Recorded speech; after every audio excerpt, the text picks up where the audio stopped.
TikTok streams are crazy this morning.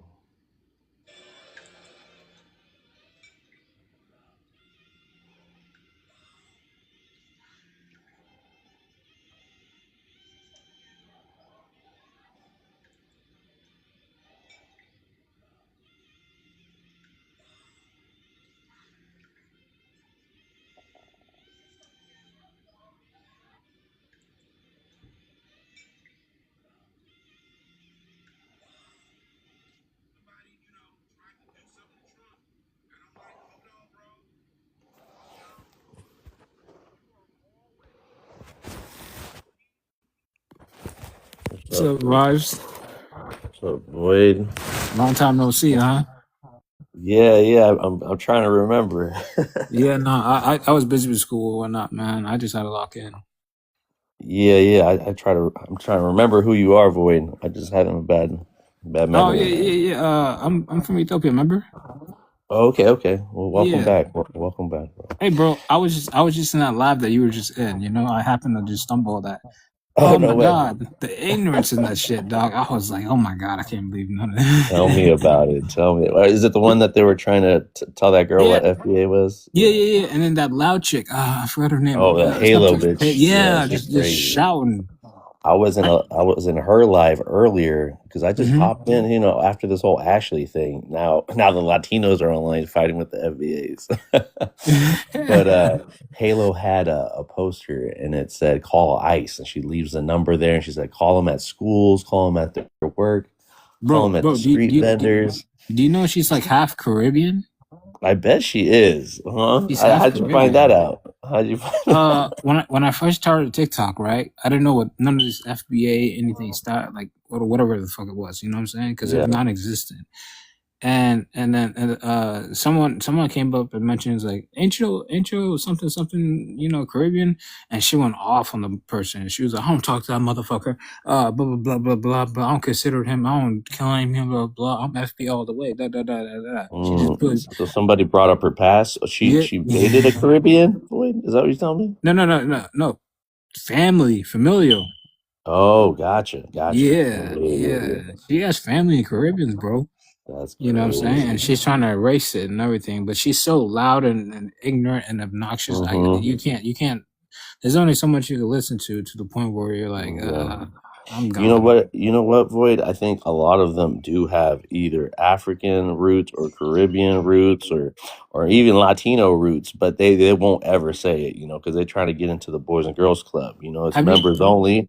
If you anti your peoples, if you have any kind of it's funny though because they themselves have 3 different bloodlines they claim as a FB. They claim the European bloodline, the Yeah. Native American one, They claim and that and lastly the African bloodline, the one they shit on the most, right? So it's kind of weird. it's very weird, man. It's a And contradiction too. Go ahead, boys. it is. They're pretty much walking contradictions, man. They don't know what the fuck they're talking about. And you ask them, right? All right, bet. What do you try to gain from any of this, right? Because you're gonna alienate everybody by just talking shit to everybody. You know what I'm saying? Yeah, And facts. and I've said then that. your attitude is not gonna go anywhere. They're just gonna call you a little hood rat. You know? I bet you if you come up with that language and you go up to the Capitol and try to make An FBA argument. a thing, Yeah. yeah, they're gonna kick you out right away. They're like, what kind of ghetto ness is this? And what we're saying is that they're going to fall into this very same stereotypes that They are. Black people that struggle every day with, making it hard on the whole group. But this is why we have to make a distinction between them all, so These that people, man. it doesn't smear over to the African American community, But the problem is they act so ghetto and unintelligent to people who actually have mics. You know what I'm saying, to reach other people, and they're gonna be like, okay, man, hey, guess what, guys? And they're talking to like millions of white people. These black people now, all of a sudden, they're gonna, you already know they're gonna group all black people. Yeah, so I talked to some black people, and all these black people, they talk ghetto, they talk blah blah blah. They just confirm the stereotype. You know, that is so detrimental to the black community. You know, Yep. And so but they're FBA so confused. right. Well, they're going to put the stereotype that, Africans are xenophobic towards them. They come here with their sentiments. And so they've Well, already started creating a narrative of what that is based off these, the experiences that do happen. A lot of them are anecdotal, but a and then lot of yeah, them do not. They generalize a whole group of people. When you're talking about the African continent, the whole continent. yeah, and it's funny because they use a lot of the same rhetoric to explain their suffrage, what they're going through immigrants, Like, But it's like the goddamn oppression mhm. Olympics. Hey, so Vaz, I have a question. Yeah, Rojo, Would you say introduce yourself, Rojo. Rojo 30 Los Angeles? Would I'm you gonna say say that Martin? Rojo. It's Rojo. It has Cool, to, and cool, you cool, have to cool, have a cool, Spanish accent, okay? When you say cool, cool. Would you say Martin Luther King was a well-spoken speaker? Would you say oh, that? yeah. Yeah. Okay. So, To each and you his see own, how the though, world. Rojo. To each his Oh, own. you see how the world viewed him, right? See how the hmm world viewed him. You see how the YT viewed him, right? Right. So, what difference would it make how Halo speaks? Oh, you up Big here defending difference. Halo, Rojo? Jesus Christ. No. You Since I'm comparing Michael, speaking on it, you speaking MLK It's to so Halo? funny you brought her up, Rojo. You guys, you see her as your queen, the leader, right next to Tyreek Nasheed. She the best 304 to hold it down. Is that the best leader? She's just wild, Rojo. That's all I'm saying. I'm saying she just. I so never. once again, so if they view Martin Luther King the way that they did, right, which it didn't matter, right? It didn't So matter how eloquent he spoke. It didn't matter how he articulated himself. They still viewed him as what? It's not how you sound. It's like what's coming out of your mouth, Rojo. It's not her bass. It's not her tonality. I know I can tell she has an Adam's apple, to tell you the truth. But what I'm saying is the concepts she talks about, like the things that she says about people. It's nothing that we haven't heard before. It sounds like hate. And it sounds like self-hate, because my homie over here, Void, says that she's Dominican on top of all this, Rojo. I don't know anything about Halo. I'm not, Rojo, I'm speaking on the subject that you. Hey, would you rather have her speak and replace some of MLK, and you think that you're gonna get the same outcome? What happened to MLK? All right, no. What happened to the doctor? I'm talking about doctor? So we don't want that to happen to Halo. Bro. I'm just asking what happened to him. Speak like that, she don't piss off a lot of people. That's all. No. How about this? Put her back into MLK era and see how far she gets. Straight up. So Rojo, who do you think? You're trying to compare MLK now to Halo speaking. Yeah, now. come on, man. Rojo, who do you think right now represents the FBA lineage the best? Like who's the intellectual FBA to you? Wait, say that again. I'm outside. What you say? Oh, FBAs be outside? I had no idea. Man, knock it off. No, I said who right now, in your own opinion, is the best representative, best speaker for FBA? I don't think they have a. I don't think they have a. Go ahead. I'm sorry. Go ahead, brother. Go ahead, Rojo. I have not seen an FBA come up to a congressional hearing to speak on behalf of FBAs at all.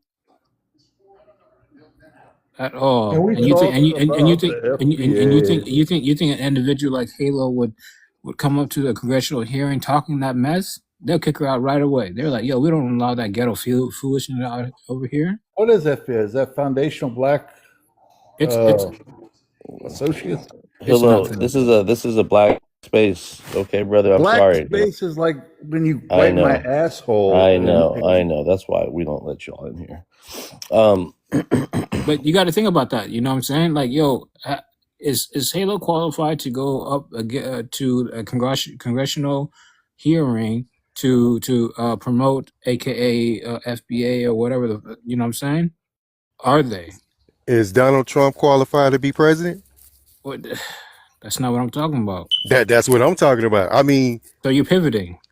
No, I'm not. I'm asking you a We're talking question. about Like, FBA though, We're but talking about a lot of FBAs. FBAs are MAGAs though. They are blagas. So Rojo, now what? who's MAGA? That's FVA, because that's a lie. A lot of That them. is A lot not a of them. lie. Stop it. Who? Even Who? Tyreek, everyone they're for Trump.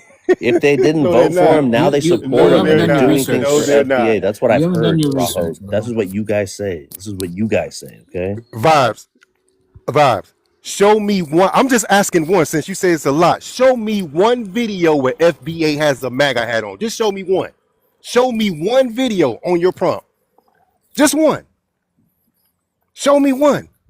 So, Ro, you I'm just said asking you to show me one. no. I understand that, but I'm asking a I'll pull it question. up. Don't worry. Okay, cool. But you think the FBAs are not MAGA?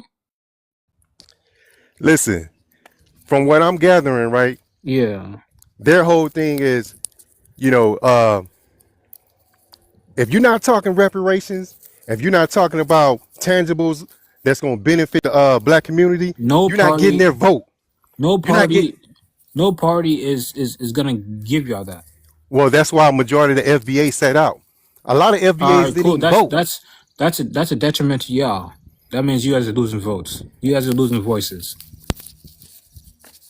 So You guys are devaluing. so you have the black community that been voting Democrat for You, 60 years. What has it gotten them? I'm not 60, but you guys are basically They've been devaluing voting Democrat for damn near hey, 60 years. What has gotten them?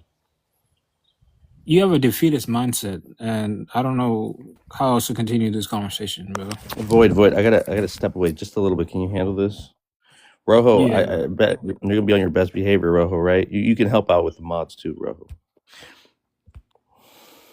But okay, you say 60 years. Okay, what about 40 years in? Was there any change? Absolutely not. Okay, how about 50 years? Any change? Wait, I can tell. Are you from? Are you living here in America? I'm American, yes. No. Are you living in America? No, I was born in America. Yes, I'm from here. No. But you're not American. What does that even Okay, mean? Rojo, naturalized or birthright is an American. You guys don't know the I have a basic birth certificate, qualifications bro. of The American. hell? And as soon as you guys go take that ideology anywhere else, no one's going to understand what you're talking about because you banging FBA, and only a certain amount of people can be Black Americans. So again, this comes from a nationalist. This is a white exceptionalist. These are the same white nationalists that do the same rhetoric. I'm talking about heritage Americans, man. So you guys didn't take a script off of you guys didn't come with originality. You guys copied and took shit that has been done to African Americans for generations upon generations, man. It took an amendment for Black people to get naturalized citizen. So I don't know what you're talking about. And you know why I do this, Rojo? I do this for the youth, man. There was a youth up here that they were trying to convince she's FBA. She's like trying to understand it, trying to and it literally sounded like echo chamber. Any black person in America that they didn't deem FBA, they kicked out, and in front of her, she got to see a little bit of their xenophobia.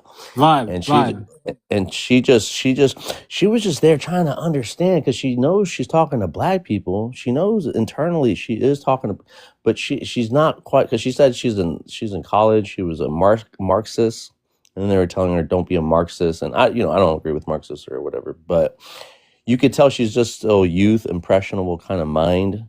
And this is what we fight back for the youth not to get caught up in this bullshit, because they can bring this rhetoric back to school and all the bullying and all that shit will start all over again. And again, you're not going to help those youth when they're alone and surrounded by all the different demographics that you guys talk shit about. Okay? Hey, and then Vibe, these people are so dangerous. Tangibles and da. Then so they sit on that couch and let somebody win who's never gonna get them nothing, right? They're riding so hard for Donald Trump, but look what Donald Trump is doing, huh? You know what I'm saying? And they you know what? They didn't vote for Kamala because, quote unquote, she's Indian. Man, y'all priorities is so fucked up, man. I swear to God. And y'all old enough to know this, man. Rojo, you look old enough to be like 40. So What their the hell? priorities are messed up because they didn't do what you wanted them to do, right? Who's What you? you want, right? How do you know what I want? So let me ask you a question. How do you know what I want? Because you're talking about their we didn't vote for this and we didn't vote for that. No, So no, their no, no. priorities. You said you stood. You sat on the couch. So you No, I didn't don't. say You anything. I yes, said you most. did. So you can't say nothing. You can't say Rojo, nothing well, let's about start here, voting, bro. Rojo. I don't Who did you respect vote for, anything you say Rojo? about voting, bro. Unless And, you vote, then we could talk. Otherwise, you can't talk that's nothing about true. That's voting. true. Well, you know what? I didn't vote. You know, I don't believe in either of the systems. You know, but I don't say I haven't voted in the past. The only person I voted for was Obama. But you know how they feel about my Kenyan brother. Yeah, they don't even claim because he him. was the first African American president. They don't Again, even get claim an him. FBA in office. So watch this. Watch Get this. an Void. FBA in So Listen, how do you even in feel the about how do you feel knowing that Vibe said he didn't vote?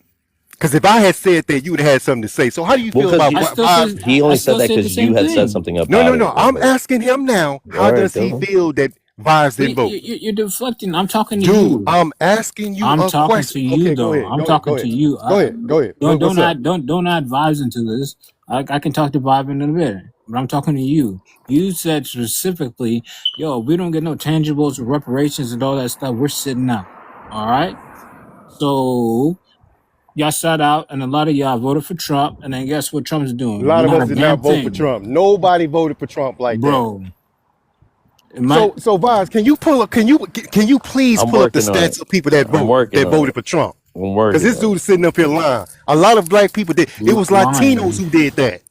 Keep that shit Latinos, 100. Rojo, do you know how big the community of Latinos is? Do you know what that makes up that demographic? It's almost like I would say this. It would be like me saying, you know how many Americans voted for this and not be detailed about what demographic we're talking about? Vibes, So can you we pull have up the the stat? Hispanic and the Because Latinos that are he said non-black. majority of Listen, us. He said listen. majority of us voted for Trump. Who's us? you Who is FBA MAGA you? motherfuckers. That's what y'all do. Yeah. So again, Rojo, you don't have to vote for So somebody that Void, then you later switch up your support for. We see a lot of Void, blaggers did you not say majority of FBA voted for Donald Trump? loving the aspect Yes. of anti-immigration rhetoric and supporting ICE. We see this. This is why Y'all I make this support point. ICE left and right. What's wrong with ICE? Huh? We'll what's never wrong with see. ICE? They're picking up non-criminals. I'll tell you what's wrong with ICE, Non-criminals. Rojo. You want to So know if what's you're wrong in a with ICE, country Rojo? illegal, can I be How do you illegally know in they're China? illegal? How do you know they're illegal? Because You the think government ICE? told you? So you think ICE don't know who they They're going to go called get? undocumented Yes. people. They don't know You're what the trying fuck to they're doing. dehumanize them. They might as well call them slaves, Rojo. Wow. ICE don't know But what the hell anyways, they're doing, man. They're just picking this up. They is don't know what they're doing. so Rojo. So all of a sudden, since that's they how I want know Rojo, you. Rojo, That's this how, so all of a sudden, since they Rojo. want to pick up immigrants, they don't know what they're doing. Rojo, that's not just that, okay? How did Trump start off his campaign? That he's going to get the worst of the worst criminals. He's picking up little kids at schools. He's picking up teachers. He's picking people that never had a criminal offense, that they're now illegal just by being here. So he switched it up real quick, and the snowball just kept going even further and further. Now, the thing that most people should be worried about is following the money. $70 billion. That's more than some. That's more than some countries' military spending, brother. All right, and then they're going to siphon a lot of that money and capitalize on those profits. They're building detention centers. Talk about all this deportation, but they're building infrastructure to keep these working able bodies to work here. Okay. Hey, Roger, how has this administration benefited your daily life? Those detention centers are on plantations too, by the way, like Angola.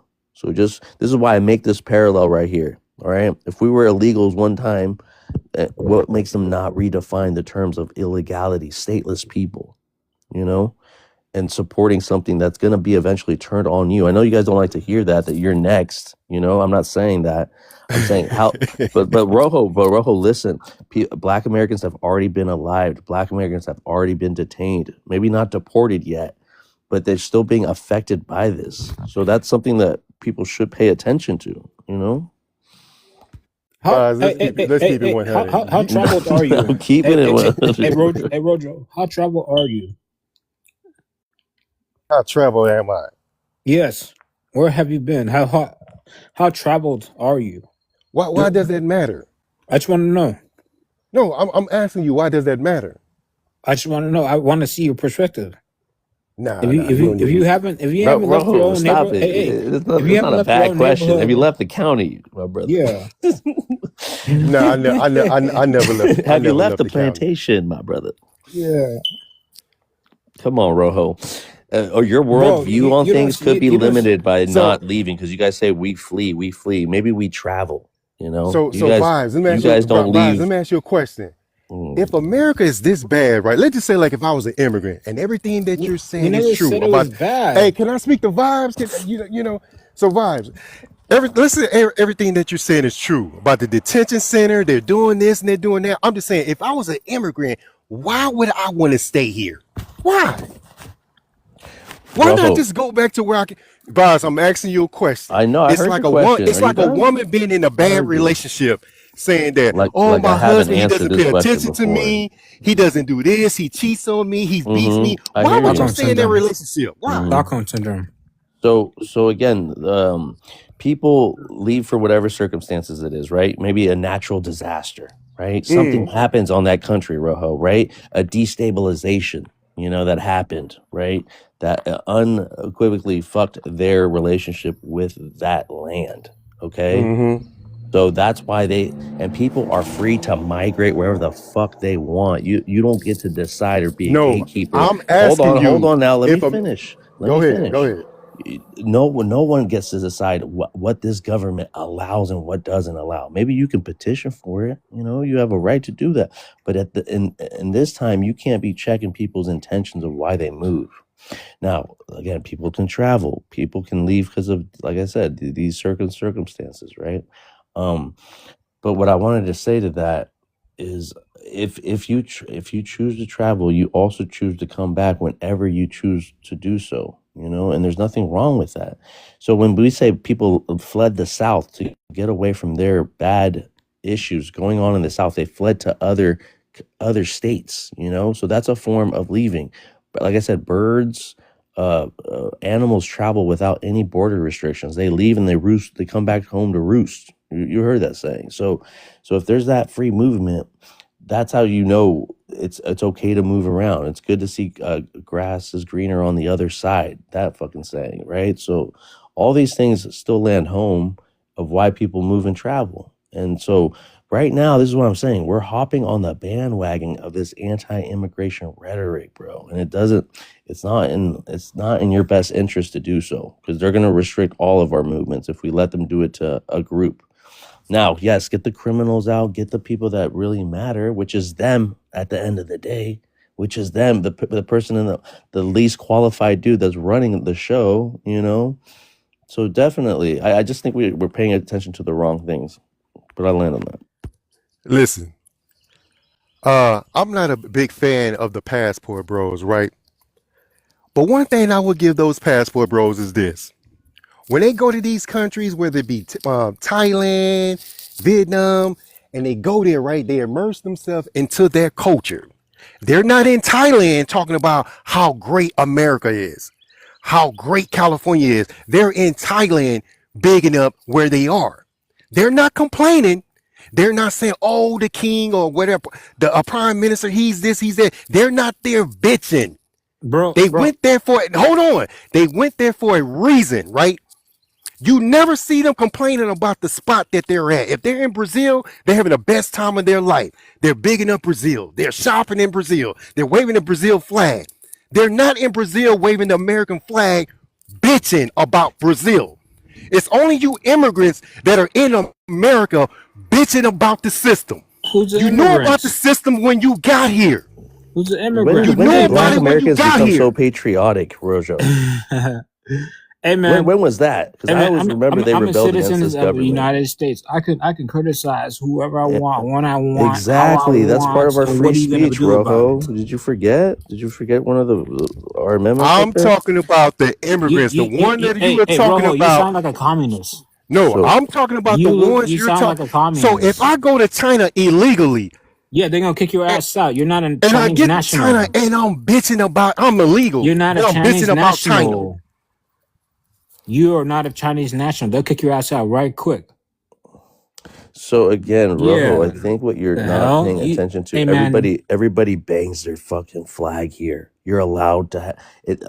This was the melting pot, And I right? think Maybe not so I many think that's more. the problem. Okay, I think fair that's the enough. But problem. at the end of the day, these Europeans rep their European flags, and they can have dual nationality, I see and it's a Italian thing. flags. You know, you can't change that part about America, Rojo, as much as you want to. As much as that pisses you off, there's nothing that you can do besides tell people to self-deport, besides calling the cops on ICE, on everybody you think doesn't. But again, it's up to this government, it's up to the president, it's up to them to set the standard of what they allow or don't allow. So that's why we have different presidents, right? You clearly haven't And read. we have different parties, and we have different views on stuff. So this changes, Rojo, and this sentiment will change eventually too about this. When they need them workers to go back to work for nothing, on pennies on the dollar or nothing, to work for free, that's when they'll ask for people to come and be a part of America's system. So again, I know black people in America are economically capped. They're not going to go back and do those jobs, even though as much as they say they would go back on the field if they could. But no, they're not. So they're going to still ask for these people to come back and work the jobs that nobody wants to do. Hey, Rojo, why do you have so much smoke against other blacks than you do with Irish, Italian, And this is and all so that funny. stuff? Hold on. You know what's funny? You never have the same energy. Hold on, Vibes. I spoke to you a couple of months ago, and I said, why when we say immigrants, the black immigrants are the first one to answer? When we're saying immigrants, that includes everybody. But for some way, you want to center yourself in that conversation. I didn't say nothing about black immigrants. If you're here illegally, I don't care if you black, you Italian, you white tea, whatever. If you here illegally, you gotta fucking go. It's you gotta not get even the fuck that, out. Rojo. It has extended now to calling people anchor babies. The people that have naturalized, got their American citizenship here. You guys attacked those people. You've attacked first generation, second generation. You call them anchor babies. So now it's a whole demographic and their children. So Vaz, let me ask you this question. So what's better than talking to, saying anchor babies and saying this? Would you rather them having a conversation, calling you names, or would you rather them do you like they're doing motherfuckers in South Africa? Because in South Africa, they not playing with them. That's South Africa, though. Yeah, that's not. But see, I find it real funny that y'all would say. I find it funny that you guys would say FBA is this and FBA is that. FBA don't even compare to what they're doing in South Africa. Because they're not even outside, Rojo. That's what I'm saying. I've never met an FBA in real life, just on TikTok. All right, so I'm saying these sentiments you guys carry, and you try to spread this word, spread the holy word to all African American people that have no idea what this group is about. That's the thing, Rojo. But I know, Rojo, I know you didn't subscribe to FBA, right? You're just trying to understand where they're coming from, and you might agree with them on certain points, right? But you haven't signed up to the membership, right? You haven't been jumped right into it. Right? Hey, Rojo, can I ask you something? Have you served in public service? Have you served with the U.S. military? Have you done anything to benefit America? He must be new. No, I'm asking you. No, I'm just asking you. Seriously. He must be new. No. Because here's the thing, right? Yeah, I'm actually a paramedic, man. I work for the city, right?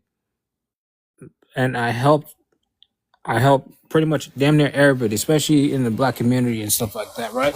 I do my due diligence and stuff like that, but then I get on here and then hear you guys complain about all this nonsense and stuff, but you guys haven't done a damn thing to help the black community at all. I'm over here. No, let me finish real quick. I'm over here holding free classes to us black folks about, ACLS CPR, early signs and what to do next, right? And you over here just complaining on TikTok about immigrant. Hey, bro, my whole family's been here. My whole family is American, right? So what right do you have to say I'm an immigrant and all this other stuff? And yet you haven't done shit for the black community except bitch about it.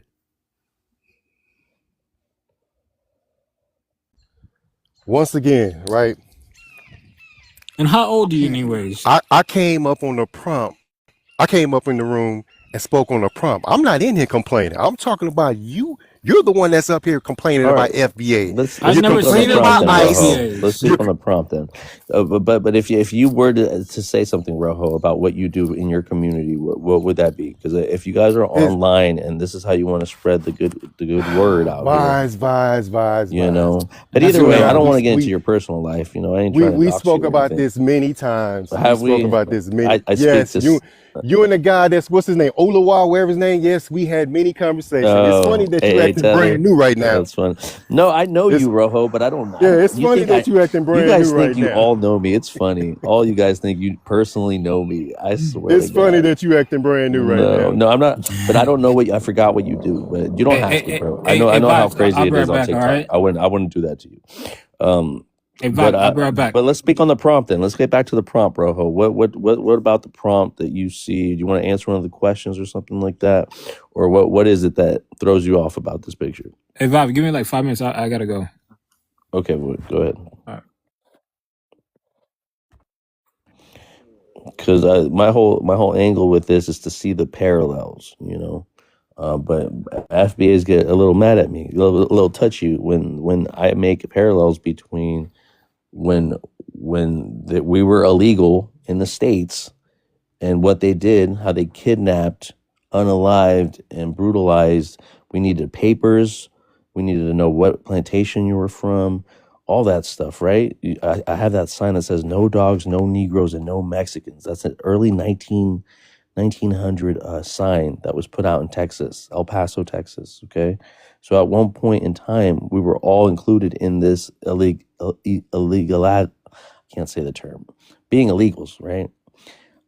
So I'm saying with the whole 14th Amendment, the 13th Amendment, people forget about. They like And to how talk did we about the. get out of that situation? How So did Black Americans we get haven't out of that gotten out, situation? Rojo. We haven't gotten out. No, We're still slaves to the game. We're still slaves to this system. If we get incarcerated, you are re-enslaved again. That's the 13th Amendment.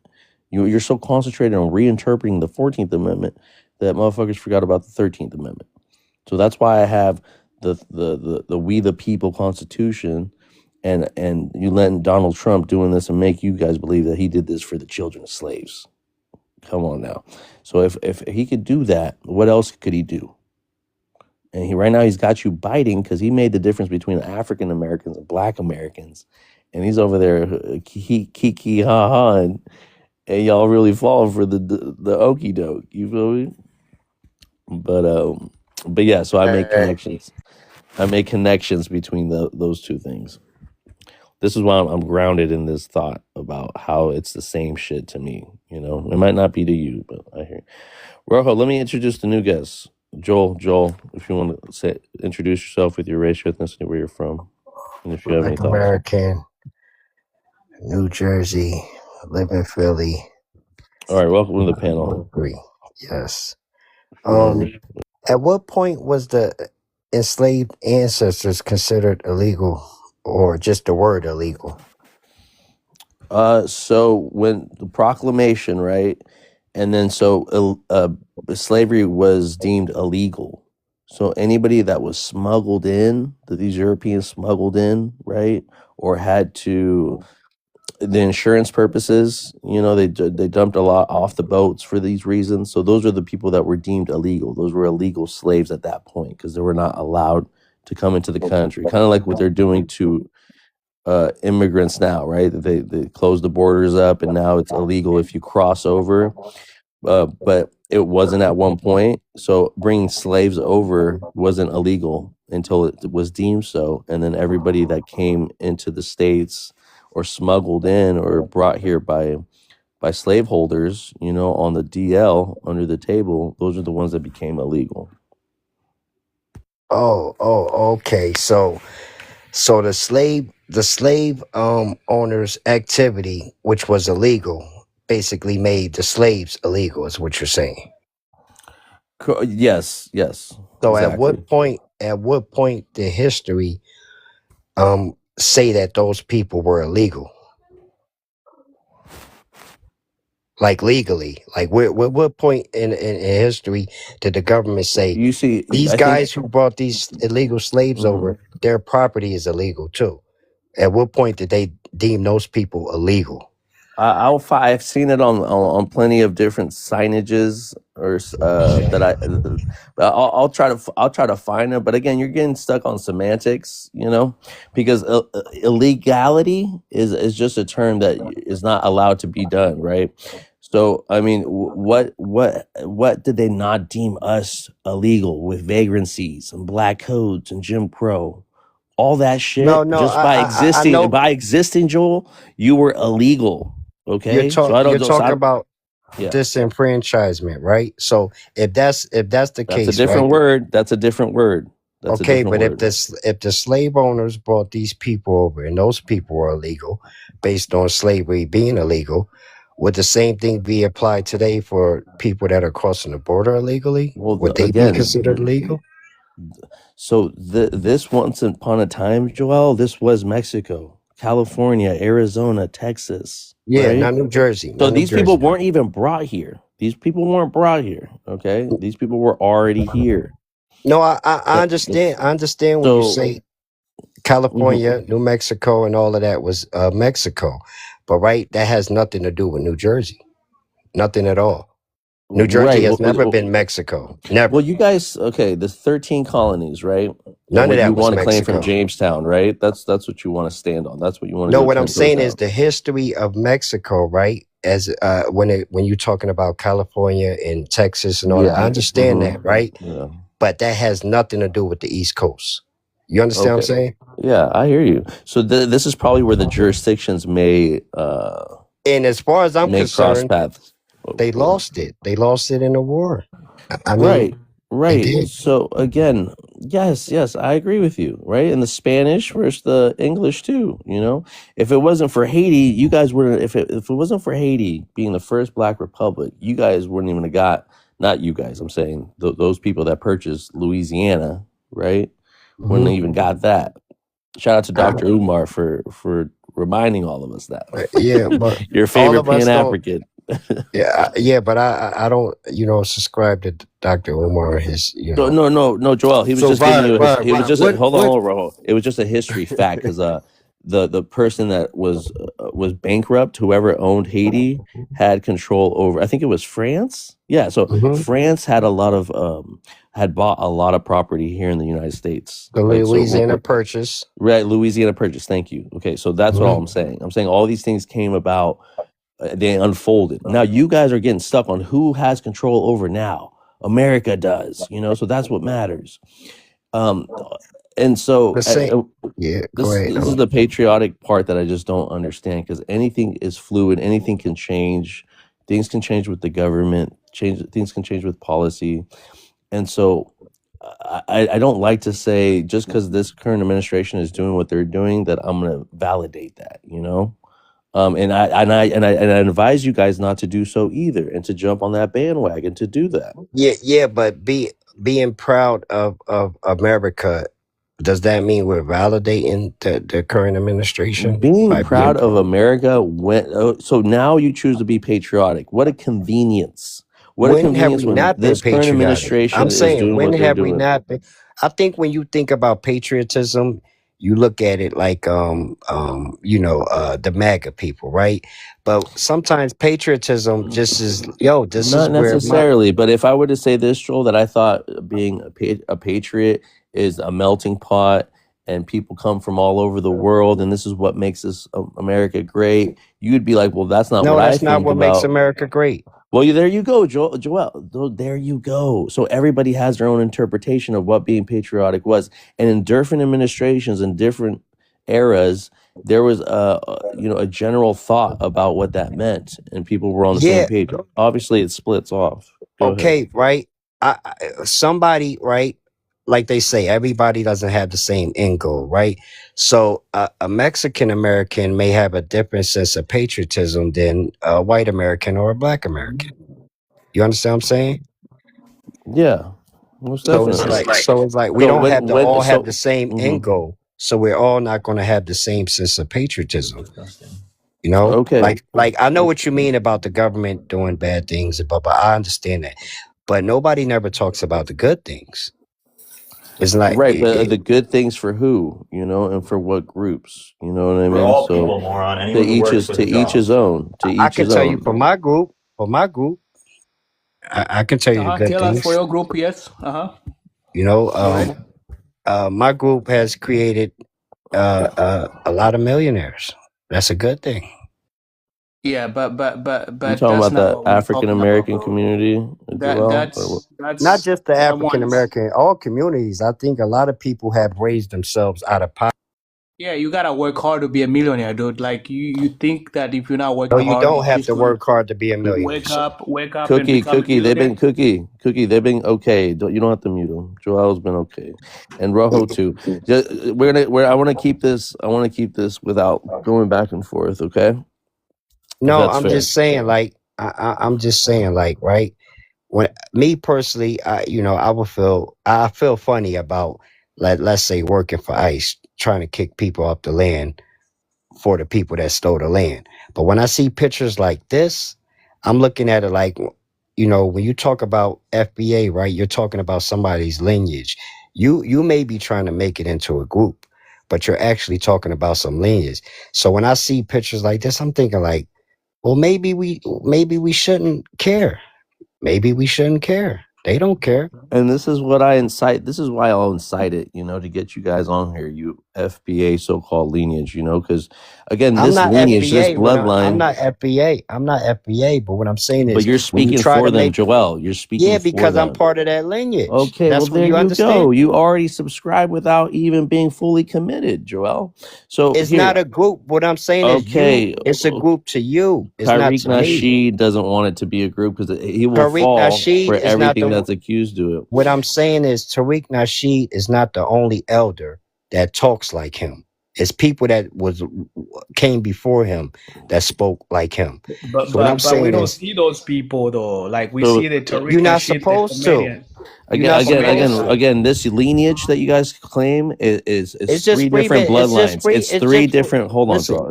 it's No, just no. Freeman Let me get lineage. that. No. I know. Believe me, I talked to enough.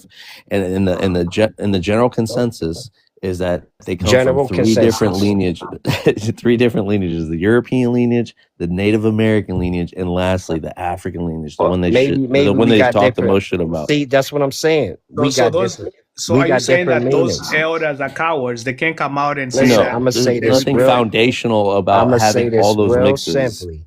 I'm gonna say this real simply. FBA means Freedman lineage. That's what it means to me. What does it mean, Joel? Wait, say that Freedman again. lineage. That's What what the it heck is means that? to me. Freedman's lineage. You don't know what a Okay. freedman is? Well, So you haven't been I freed know all what a this time? freedman is. Who is this guy? Who is this guy? This is my mod. This is my mod. Yeah, but is he even on the land? Keeps to even- FBA's in check. No, It's all right. It's all right. no, because Are you when you kidding? said freedman, Let's. Oh, all right. We got the famous Julian X on here. I do want to acknowledge him. Julian X, welcome to the panel. Can you introduce yourself? Yeah, I'm Julian X. I'm what you would call a FBA. Am I really famous? Have we met before? We haven't met before, have we? I've seen you around the TikTok streets, Julian. Okay. No, listen. Whatever AI program did the artwork on this, I love the artwork. Yeah, the artwork's dope, bro. I mean, I disagree with the premise. You cut off a little bit, Julian. I was going to say the artwork, whatever AI program did it, the artwork is really good. I disagree with the premise of it, but the artwork is dope. Okay, so FBA. Okay, so I heard you say, I believe it was you that said, foundational Black Americans come from three different lineages, right? So you said European, Native, and then African, right? So right there, that's a very flawed way to describe it. Absolutely. Quite ignorant, to be honest. Because even when you look at European, for example, known as white people, right? There's different types of white people within the white race, right? Italian, German, Russian, French, Englishman, etc., right? Same thing with Africa. A multitude of tribes in Africa. So you got a multitude of tribes of Europeans, multitude of tribes of Africans, and then Native Americans, a multitude of tribes. So what you're doing is, and we understand what you're doing is you're trying to simplify it and ignore the scientific fact that Black people that are now referring to ourselves as foundational Black Americans were formed through an ethnogenesis. Can any of you deny that? They know that. They know No, that. I know. I'm just They've having. heard it I'm a just. Well, thousand times. can you, Listen, Julian, can you they have no deny that motion the unless they three? talk about us. We're Can the you only thing that's interesting. Julian? Can you deny that ethnogenesis doesn't have those three different bloodlines, even though you don't know exactly because they're all general, Oh, right? absolutely. Okay, Yeah. so that's when I say those three different bloodlines, that's what I meant is ethnogenesis. Can I ask one question to the host? Is the guy in the mask Hispanic? Is the guy in the mask Hispanic? On the picture, is he Mexican? Is the guy in the mask? Yeah, the ice mask. agent. Is he Hispanic? Are you alluding to Hispanics being most ICE agents, Joel? No, I'm just saying he could be Hispanic or white based on the picture. Well, let's just make him black. Let's make him FBA too. You know, we put FBA police. We don't like German Shepherds. Right? We like pit bulls. We don't do German Shepherds. Well, you don't get to decide to bring your pit bull to the workshop. I'm just telling you they about our have culture. a German we Shepherd like ready for you. Rottweilers and pit bulls. Joel, we don't like German Shepherds, man. Man, well, you don't get a decision, all right? You gotta I'm leave just your telling you pit about bull. the culture, man. You gotta like leave if your it was pit bull at Mexican, home. it'd probably be You gotta a leave the Chihuahua. pit bull at home, and you gotta go to work. It's just the picture. It's just a picture, Joel. It's just a picture, bro. No, I'm just playing. I'm just playing, yo. I'm just playing. It's just a picture. But Julian, But okay, so what did I say if- that's different? Because that's what an ethnogenesis is. It's those the three different lineages. So, but my whole thing is, you guys don't know where you come from, right? So We same do. thing with the whole We do. European. So no. So What do I you mean want is, do you want to talk to him, Joel, or do you want me to talk? Because I let you talk to him. Yeah, people keep telling us that we don't know where we come from. Why do we have to explain ourselves to them? well, you're on we my do. panel. Ask it. So that's what I'm saying. Yeah, but we so do know you're where here we to come from. educate Not me, all right? of us. Or you here Listen, to not all of us educate? know. Listen, not all of us know where we come from, right? But we have a lot of systems here in America where a person can find out where they come from, more than most other countries. You ask me. Yeah, well, we say you guys say genealogy, we say DNA tests, right? And then there's a back and forth in that. Yeah, but without the DNA, before DNA was ever even invented, we had systems and available to where we can follow our bloodline. Well, You're Joel, probably not aware of Joel, these things. I am very aware. Okay, so what's one of the systems that Black people use to follow their bloodline? Documentation, right, Joel? Where do their we keep genealogy? our They asked their great great grandmother what she was, and she reminded Okay, all so your where's Native one of the Americans. places beside that we kept our documents? What's It's a other real places, simple answer. What's Prior other to places DNA and besides technology, documents? right? Listen, prior to You got DNA and technology, you got graveyard sites. You got What anything else? that leads What back else? to. What's one of the easiest places you can look? I would say the graveyards. No, the church. The church. Which That's where people get married. Hold up. That's where What people get married. denomination? What denomination, Joel? Whatever you go ask grandma. Whatever you was raised in. So that's where we kept a lot of our records, marriage records, death certificates, baptism, a lot of stuff. Before we started engaging into the system and integrating, we had our system. You could go to most Black people's Bibles and it show you the whole bloodline inside.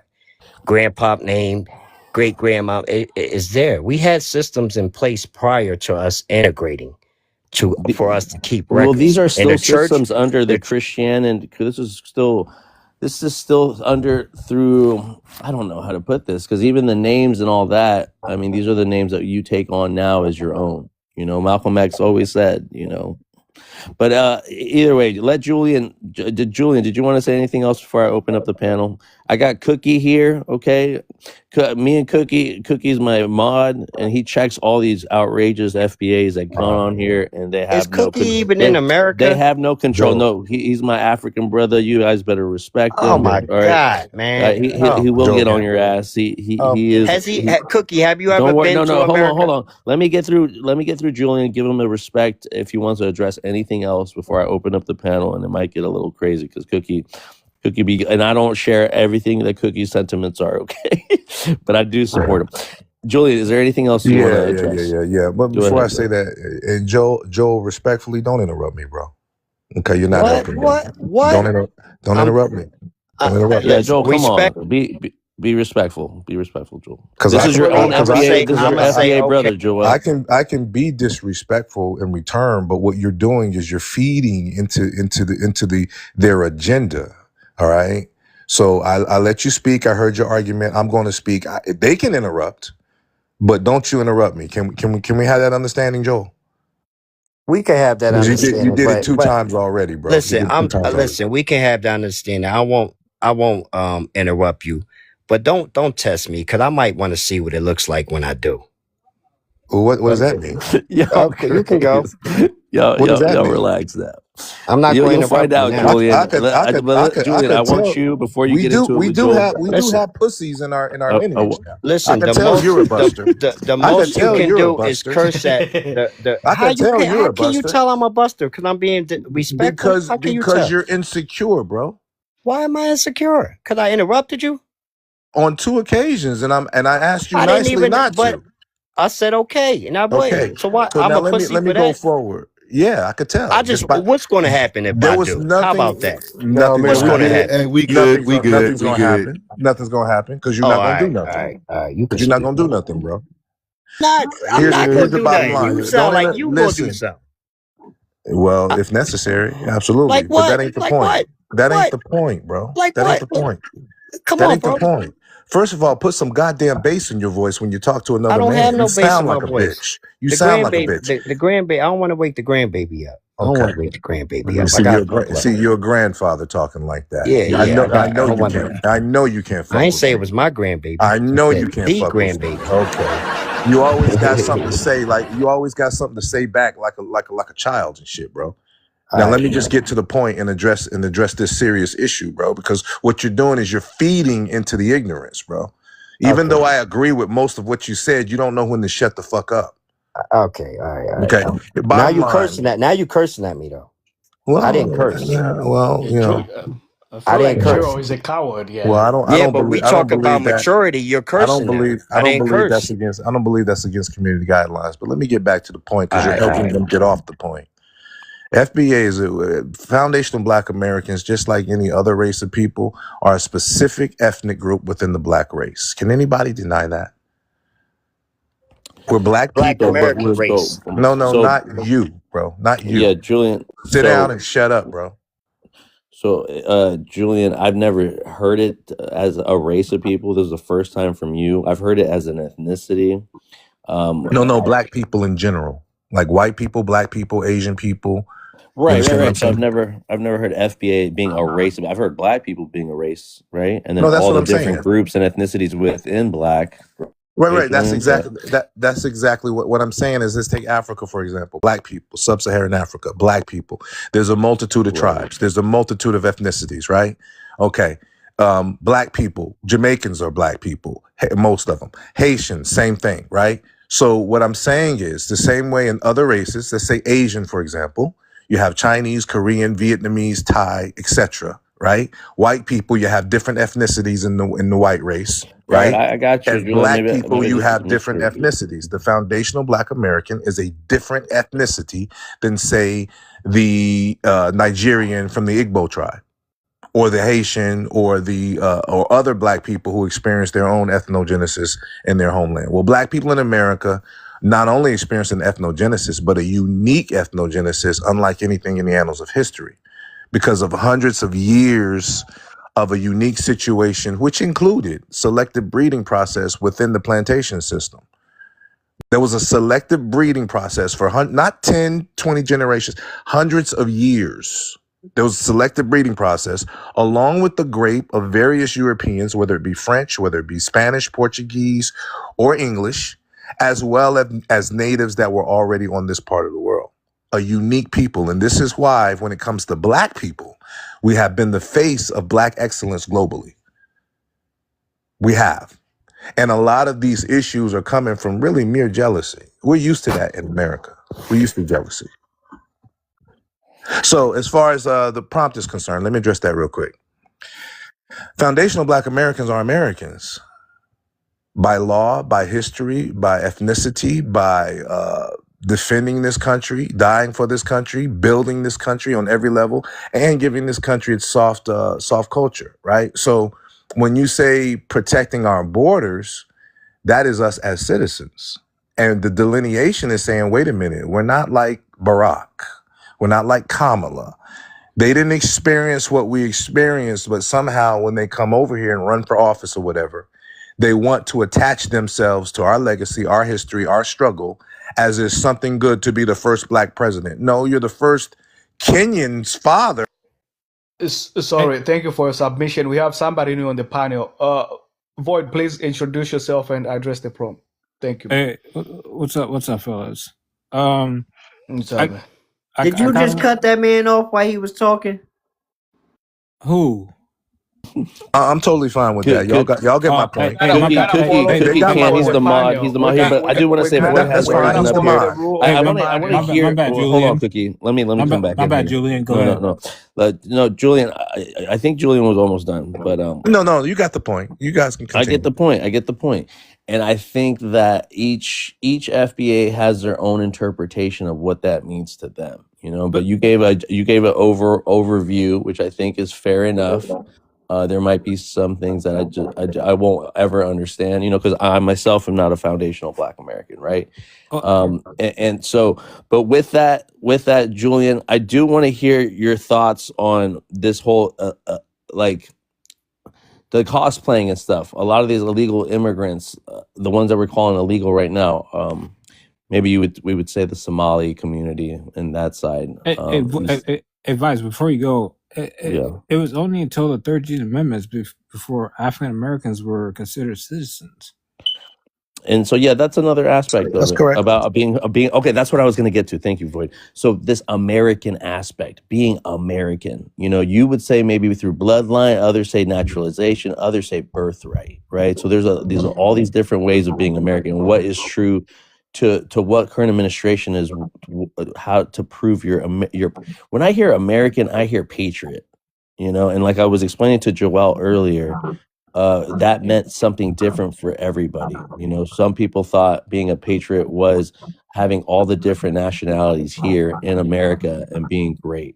And then others don't think like that. You know what I mean? So I forget what my question was, Julian. It's pretty much a 13th statement. Amendment. 13th Amendment patriotism. The 13th Amendment, like I say, they like to redefine the 14th, but the 13th Amendment, we're still slaves if we're incarcerated. It abolished slavery, but it also had an exception of being re-enslaved. We have like places like Angola that are literally plantations. They say 15% of Black Americans make the population here in America, but they make up 40% of the incarceration rate. And I'm not saying that as a dig. I'm saying about how this system has never had our own best interest, you know. And even when we're redefining these terms and what these amendments are, I'm just scared that these are going to roll back and affect everybody. And I'm not saying you're next in this. I'm just saying ICE has already unalived Black Americans, have detained Black Americans, no-knock raids. I'm not saying they're going to get deported right now, but I'm saying that it still has ramifications. It still trickles down, you know, and Black Americans unfortunately aren't always the ones that get that it's done in their own best interest, you know. I think you bring up a great point. But I would like to remind you and everybody listening that 13th Amendment, this didn't happen in a vacuum. There was an actual war where Black people actually fought. And Abraham Lincoln himself said, which he, by the way, was a white supremacist himself, but his mission was to save and preserve the Union. And he said himself that the North would not have won the war without the help of the Black soldiers, right? So don't make it into a situation where Black people didn't fight for our liberation. We've already had that fight. And the wise planners who set the political agenda for the United States of America, they know very well who we are. And they understand our lineage, whether or not they come out and overtly admit it. They know that we are a people of resistance, not just for ourselves, but people around the world. We saw what Muhammad Ali did and challenged the United States government about going to war. So they know our long history against opposing the government. So 13th Amendment, 14th Amendment, those amendments just didn't come because they gave it to us. They woke up one day and decided to give it to us. You see this picture, that my profile picture? The United States just didn't give Iran the Strait of Hormuz. Is that the new one or the? Yeah, that's Mujtaba. That's Mujtaba. But the point is that 13th Amendment, and yes, there is a clause in there. And they're always putting clauses in their laws and amendments for Black people. There's a clause in there that basically says that if you're locked up or convicted of a crime, we can turn you back into a slave again. And this is what they did in the 80s and 90s with the crime bill. So black people understanding our history, we know the tricks and the things that this government and the certain mentality in this government has always tried to do when it comes to us. Totally understand that. And illegal immigration and this immigration push over the past 15 years is just another one of their tactics, the government I'm speaking of, to directly or curtail the advancement of foundational black Americans. And it's not going to work. That 14th Amendment, and let me address patriotism. You can say patriotism out of your mouth. We can all claim to be patriotism, but no one has demonstrated through actual actions through history more patriotism than black Americans. Many of these immigrants that come into this country, they are leaving countries that once upon a time fought against the United States, including England and other places. The black American has been, I would argue, the most patriotic historically than any other group of people in this country. And we didn't come here for the most part voluntarily. We were forced to come here. I agree with that. Yeah. And Julian, okay, thank you for that. And I want to do one last point, and then I'm going to leave it open panel for you guys to all talk to each other. But this is what I'm talking about, these forced migrations. Why don't we see what this current administration is doing with these deportations, which are literally forced migrations?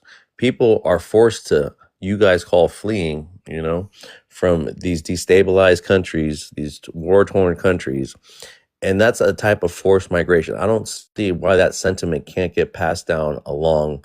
You guys call it fleeing. I call it a forced migration. And now that they're here in America, being forced to go back to their countries, you know what I mean? But I like that concept of forced migration because it makes sense. You guys don't want to see it throughout everybody's suffrage, you know what I mean? But that's another conversation. And I know I'm going to open up the thing with that. But go, you guys can. I have to handle something real quick. Void, I made you moderator. Okay, so you can. Oh, okay. Thank you, brother. Yeah. Do you know how to do all that, Void? Yeah. Okay, I'll be right back. Okay, and Julian, thank you. When I was on your panel, Julian, you treated me with respect, so I gotta give it back to you. And I would love to hear more about your politics with this WAR and all this stuff going on. Okay, but, maybe for some other time. But so is it Vibes? I want to remember you by name next time. Is Vibes what I should call you? Yeah, it's Vibes on the Vibes. Okay, no problem. Hey, so like a lot of times, man, they classify like migrants as like fleeing and stuff like that, right? When in fact is like, the U.S. booms the hell out of their whole country. Where else are they supposed to go? You know what I'm saying?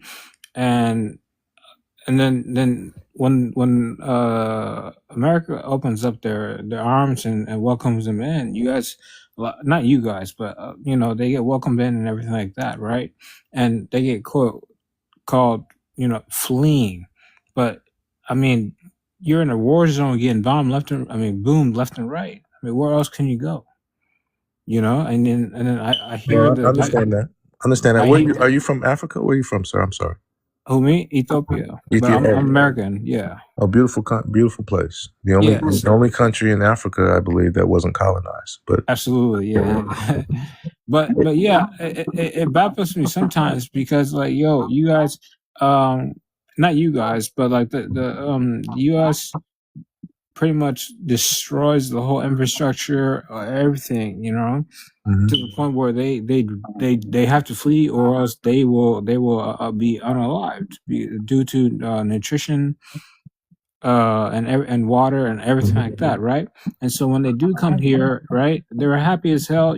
They see people just like them, and they want and pretty much like, hey, welcome, even though brothers, sisters, all that stuff, that's just pretty much what we call individuals that look just like us, right? Hey, brother, hey, sister, you know what I'm saying?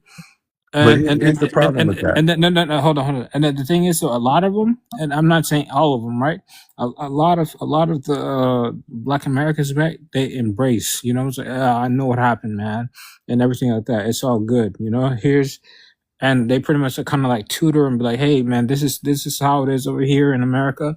And I'm talking about like the ideal way of doing things. You know, they were like, okay, here, you know, I understand what happened to your country and everything. Here's how you do stuff. You know what I'm saying? Here. Pretty much bring them in as like a little sister or brother and stuff like that, which I love, man, which I really, really love. And I understand that sometimes, though, some other people who are bad characters come up and just start acting crazy, you know, towards Black Americans who really, I understand, paved the way, you know what I'm saying, and pretty much made America what it is today. And they just put a bad taste in other people's mouths. But the problem is, a lot of times, though, they generalize, you know what I'm saying, and not everybody's there to you know, what do you call it, you know, with bad intentions, stuff like that, right? And so, well, let's walk through this if you don't mind. yeah, Okay. yeah. Can we No doubt, can no we doubt. agree? I just mentioned and Joel, please feel free to chime in, bro. I'm done saying what I had to say, so don't feel like I don't want you to chime in. But we agree that Africa was colonized by Europe, right? Yeah, Berlin yes. Conference. Ethiopia is the only country that wasn't, right? We Yeah, agree there, right? the Italian tried, but they failed. Yeah. Oh, okay. So I want to establish that idea of supremacy and colonization is the big enemy, right? Absolutely, yes. That's what was the catalyst of foundational Black Americans existing, is because of the transatlantic slave trade and the mixture and everything that goes along. So the big enemy, we agree, is supremacy, vanilla supremacy, right? Okay, yes. So you have seen Black Americans, prominent Black Americans, everyone from Muhammad Ali to Michael Jackson. He did the Live Aid and the We Are the World for Africa, USA for Africa. Prominent Black Americans embrace and outwardly speak against wrongs done by our government, the United States government, to the darker people of the world. We speak out. Most of us speak out against that, right? We can agree on that, right? Absolutely. Okay. So what I'm saying is, here's what the problem is for many Black Americans when we see Africans and other Black people come into the United States. I got you. You got to differentiate between west, east, south, or north. Well, I can do that, but it's I don't think you should. That's not relevant. What's relevant is my country is causing destabilization in your country. Yeah. Out of all not necessarily you personally, I'm just speaking in general. Yeah, out of all the places to go on the earth, many people decide to come to the country that they claim is oppressing them. I'm a Muslim. I'm in the Nation of Islam. I see many Arabs. Walaikum salam. I see many Arabs that leave destabilized countries in the Middle East, and America and Israel was at the root of that destabilization, but yet they run to the country that's controlled by Zionists and America. You run to your oppressor. And it's not like they come into America and pick up the struggle of Black people that we're still fighting for.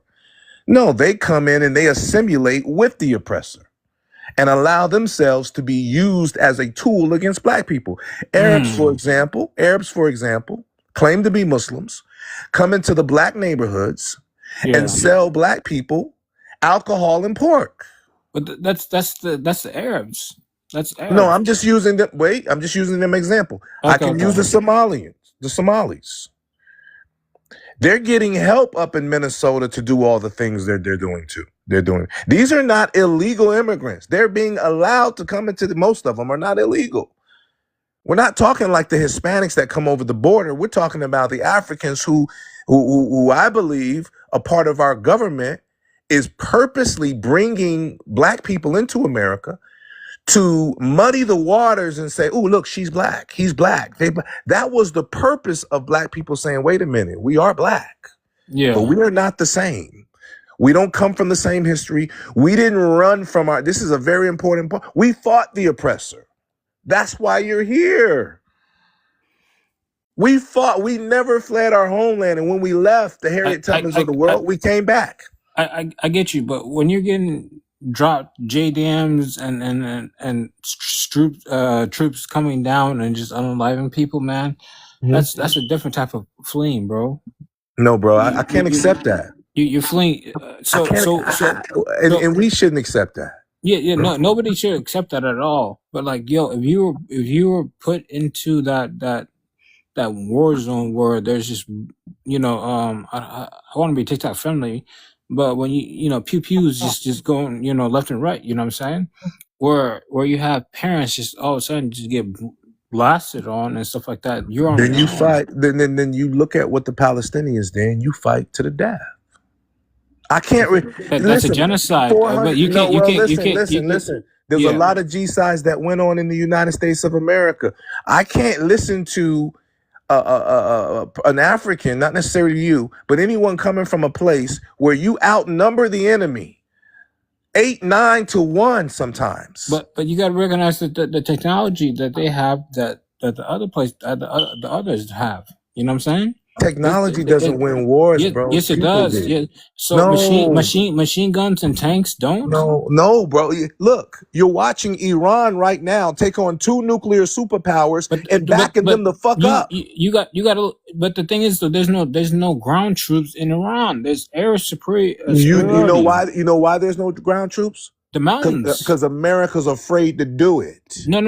It's mountainous, just like Afghanistan is. The terrain, the right. topography. But you're speaking from a perspective of a person who's afraid to die for their liberation. No. This is general warfare. Yo, the reason why we never conquered Afghanistan is how mountainous it is and how they know the terrain so well and they have caves in there. You're proving my point. But the thing is, though, how does all of Africa, which is the richest place on the planet, but not all let of a handful Africa of has white mountains. boys come down there and conquer them, bro? Not all Africa has mountains, right? Not all of Africa has mountains. No. Yeah. The terrain. Listen, the terrain will always help you. Look, the Viet Cong was in the jungles. Okay, they didn't have mountains per se, but they used their terrain and they blended in the same thing with the natives. Have you seen Vietnam's? Have you seen Vietnam's layout? That thing is straight forest. It's like the Amazon River. Okay, you can't see nothing from that. Okay. You can't see nothing from that, and they know the terrain. That's why they beat. Africa is full of jungles. Africa's full of jungles and mountains, bro. No, it's not. The Congo is not full of jungles. South Africa. Yes, the Congo. I agree with you. The Congo is, but America has not invaded Congo yet. I'm not talking about destroyed. But the Belgians did. The Belgians Leopold did. We got to stop. Yeah. Listen. As a foundational Black American, I can't accept excuses for liberation, bro. The Black American fought the most vicious system in the annals of history, bro. And we were outnumbered. The Native Americans, they hid in the swamps, the Seminoles. Look what the Haitians did against the French, bro. I can't accept that when it comes to the oppressor, bro. And furthermore, out of all the places to run to leave and go to, most want to come to the very country that's oppressing them. You gotta also what's it called, artillery, man. If you look at the Congo River, man, there was no chance for the Belgians and whatever to go upstream, man. They had man.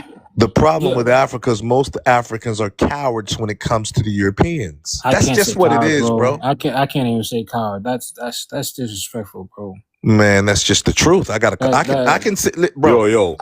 I can sit here and say that as a foundational Black American. Why? Okay, because we fought. We got our liberation. You're liberal, man. Look at America's topography.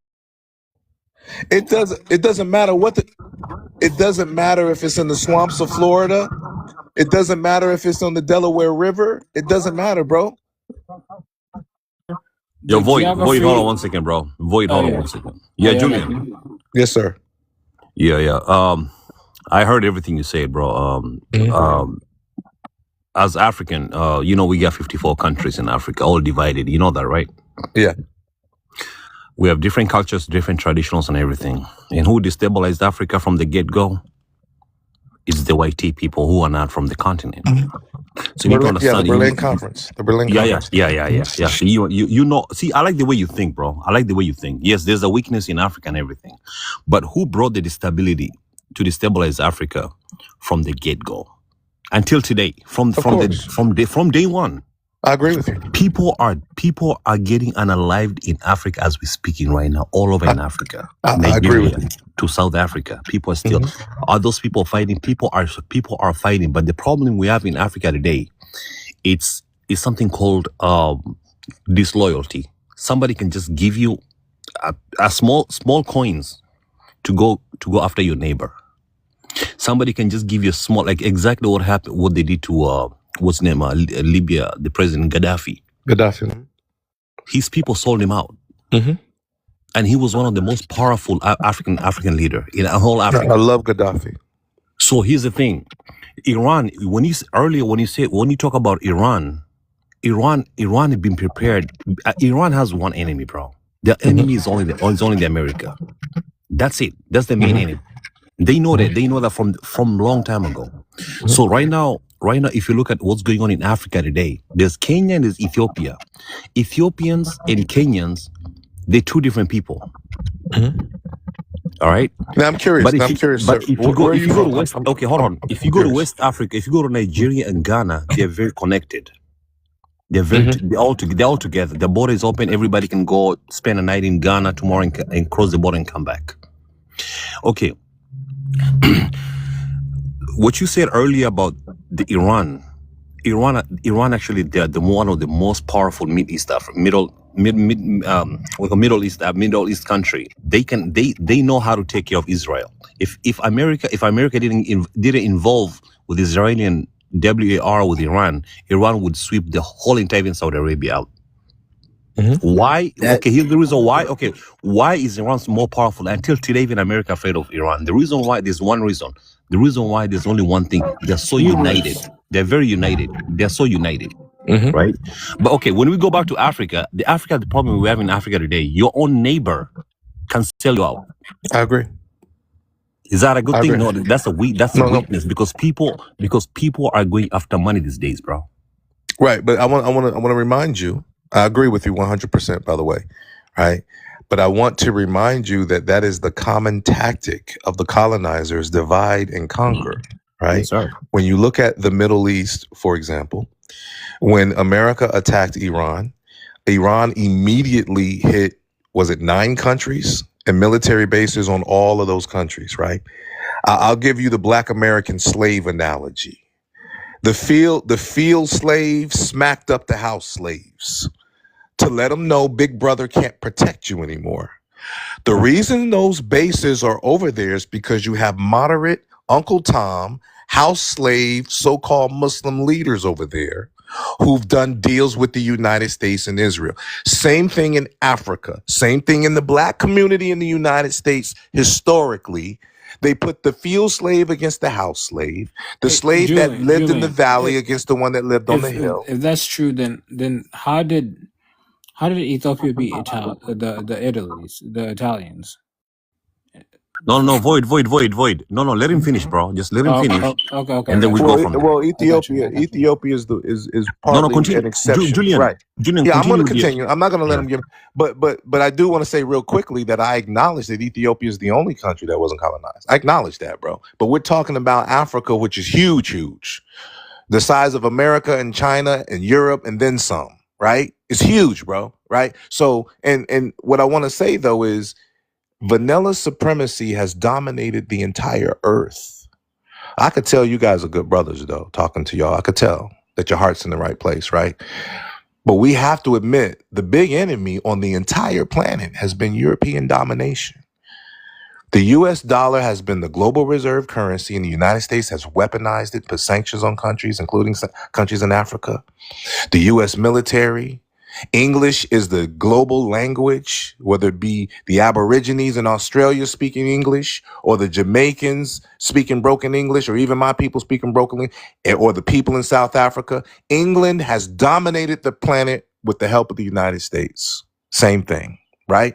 My point to you is the divide and conquer tactic. Trust me, no one's seen it more, I don't believe, than the foundational Black Americans and how they bought off our leaders and paid off criminals to come into our neighborhood and sell drugs. We've seen it at the highest levels.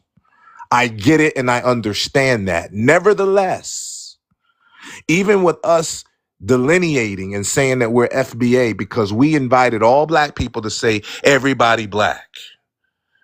Everybody's Black. If you're Black, you're Black. And it came to a point where the enemy was using certain Black immigrants, Obama being one of them.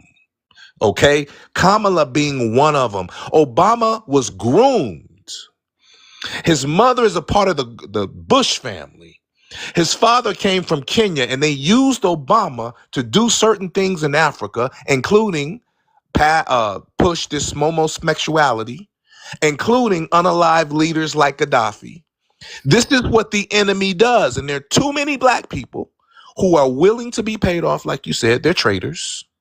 They're absolute traitors. I don't deny that at all. I'm just saying that most of those people coming over into America who call themselves Black immigrants, they're actually traitors. Hey, they're Judah. not the riders over there. Most of Hey, them are traitors. hey guys, I'll be right back. Okay. Okay, Okay. bro. Okay. Yeah. So JD, respectfully, what country do you come from? I'm just curious. I'm from Kenya, bro. Oh, from Kenya. Okay. Here, that's a Yes, beautiful sir. place. I would love to go there one day. It's But beautiful. no, We have a lot I, of Black Americans who invested a lot of industries, companies everywhere in East Africa. A lot of Black Americans, and are they bringing the difference? Yes, they mentoring. They are talking to people to come together. I mean, there's a lot of Black Americans been living in Africa for decades. yeah. Yeah, no, And we have a history of loving Africa. This recent diaspora wars, social media has a lot to do with that. But it also has to do with our government, the United States government. The biggest issue between the left and the right domestically has been immigration. Democrats and Black people are the base or the voting base for the Democrat Party for the past 60 years, have really been pushing this immigration thing. And Black people foundational Black Americans are starting to see this as a calculated tactic to undermine us, our legacy, and curtail our advancement, bro. I do understand why countries are destabilized and they have to leave their prospective homeland. I do understand that. I just question that. Why do you come to the country that is doing the destabilization?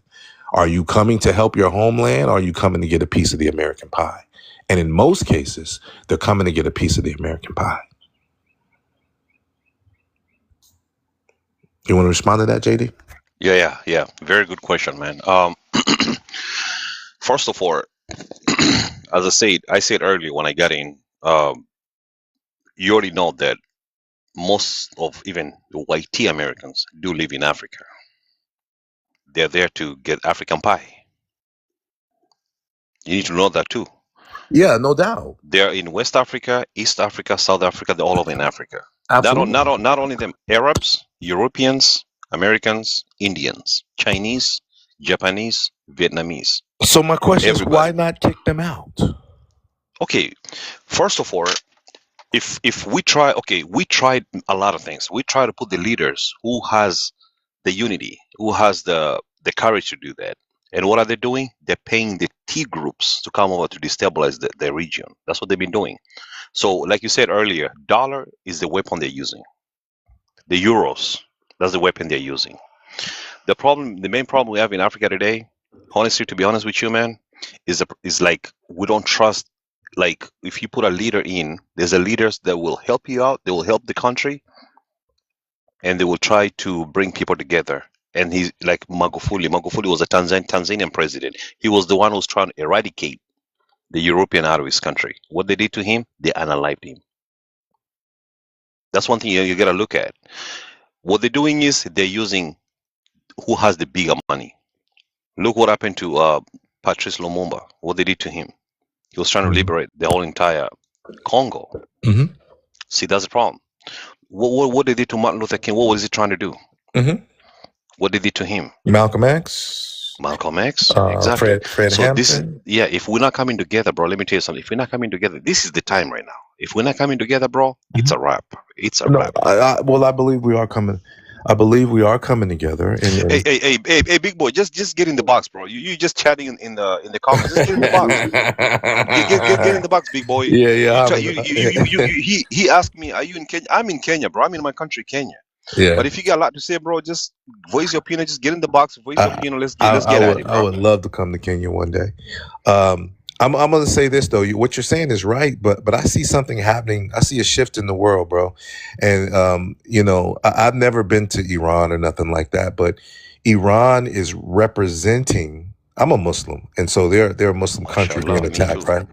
Right, and so I'm watching the U.S. dollar, and most people don't really understand this. What they're doing with the Strait of Hormuz, it's not just about the oil. It's about the oil, but it's controlling it's got a fingerprint on the global economy. And what it's doing is it's destroying the petrodollar. And I don't know if you really understand what that is, or most people understand what that is. I do. Okay.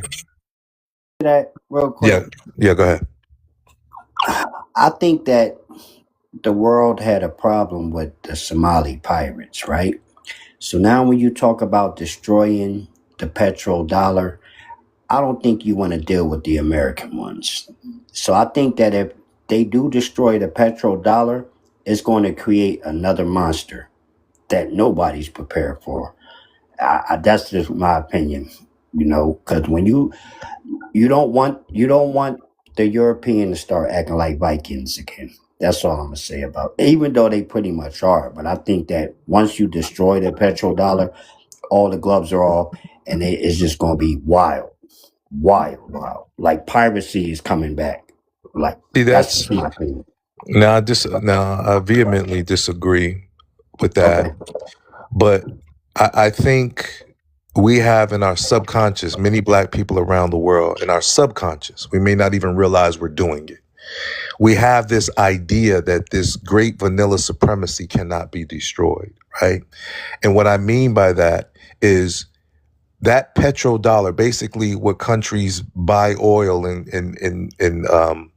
the deal that the Arabs made, where all the oil that they sell in OPEC is sold in American dollars. Well, the currency that most likely will replace it is a Chinese-backed currency and the Chinese financial system. And some people may have an issue with that, but China doesn't have a history of global imperialism. I've been blessed enough to go to various places on this earth, and nearly everywhere I go, there's a Chinatown. I live in Las Vegas. Yeah. The best food in Las Vegas is in Chinatown. I've been to Havana, Cuba. There's a Chinatown in Havana, Cuba. Yeah, you been to Cuba before? Yeah, several times. Damn. Like 11, 12 times. So abandoning American, okay, China doesn't have a reputation of imperialism, but there's some things that they do have a reputation for doing, and that's not respecting patents or copyrights. There's a lot of other things. I'm just saying, like we're saying that living in America, where they stole all our inventions, everything down to the Jack Daniels recipe. Yeah. You talking about China? You see what I'm saying in the subject? No. What I'm saying is, listen. What I'm saying is, right. What I'm saying is, us replacing the petrodollar with the Chinese, to me it does is no better. That's how I feel. It's no. I don't think that. I don't think it's. What have you seen to make you believe that? What have I seen?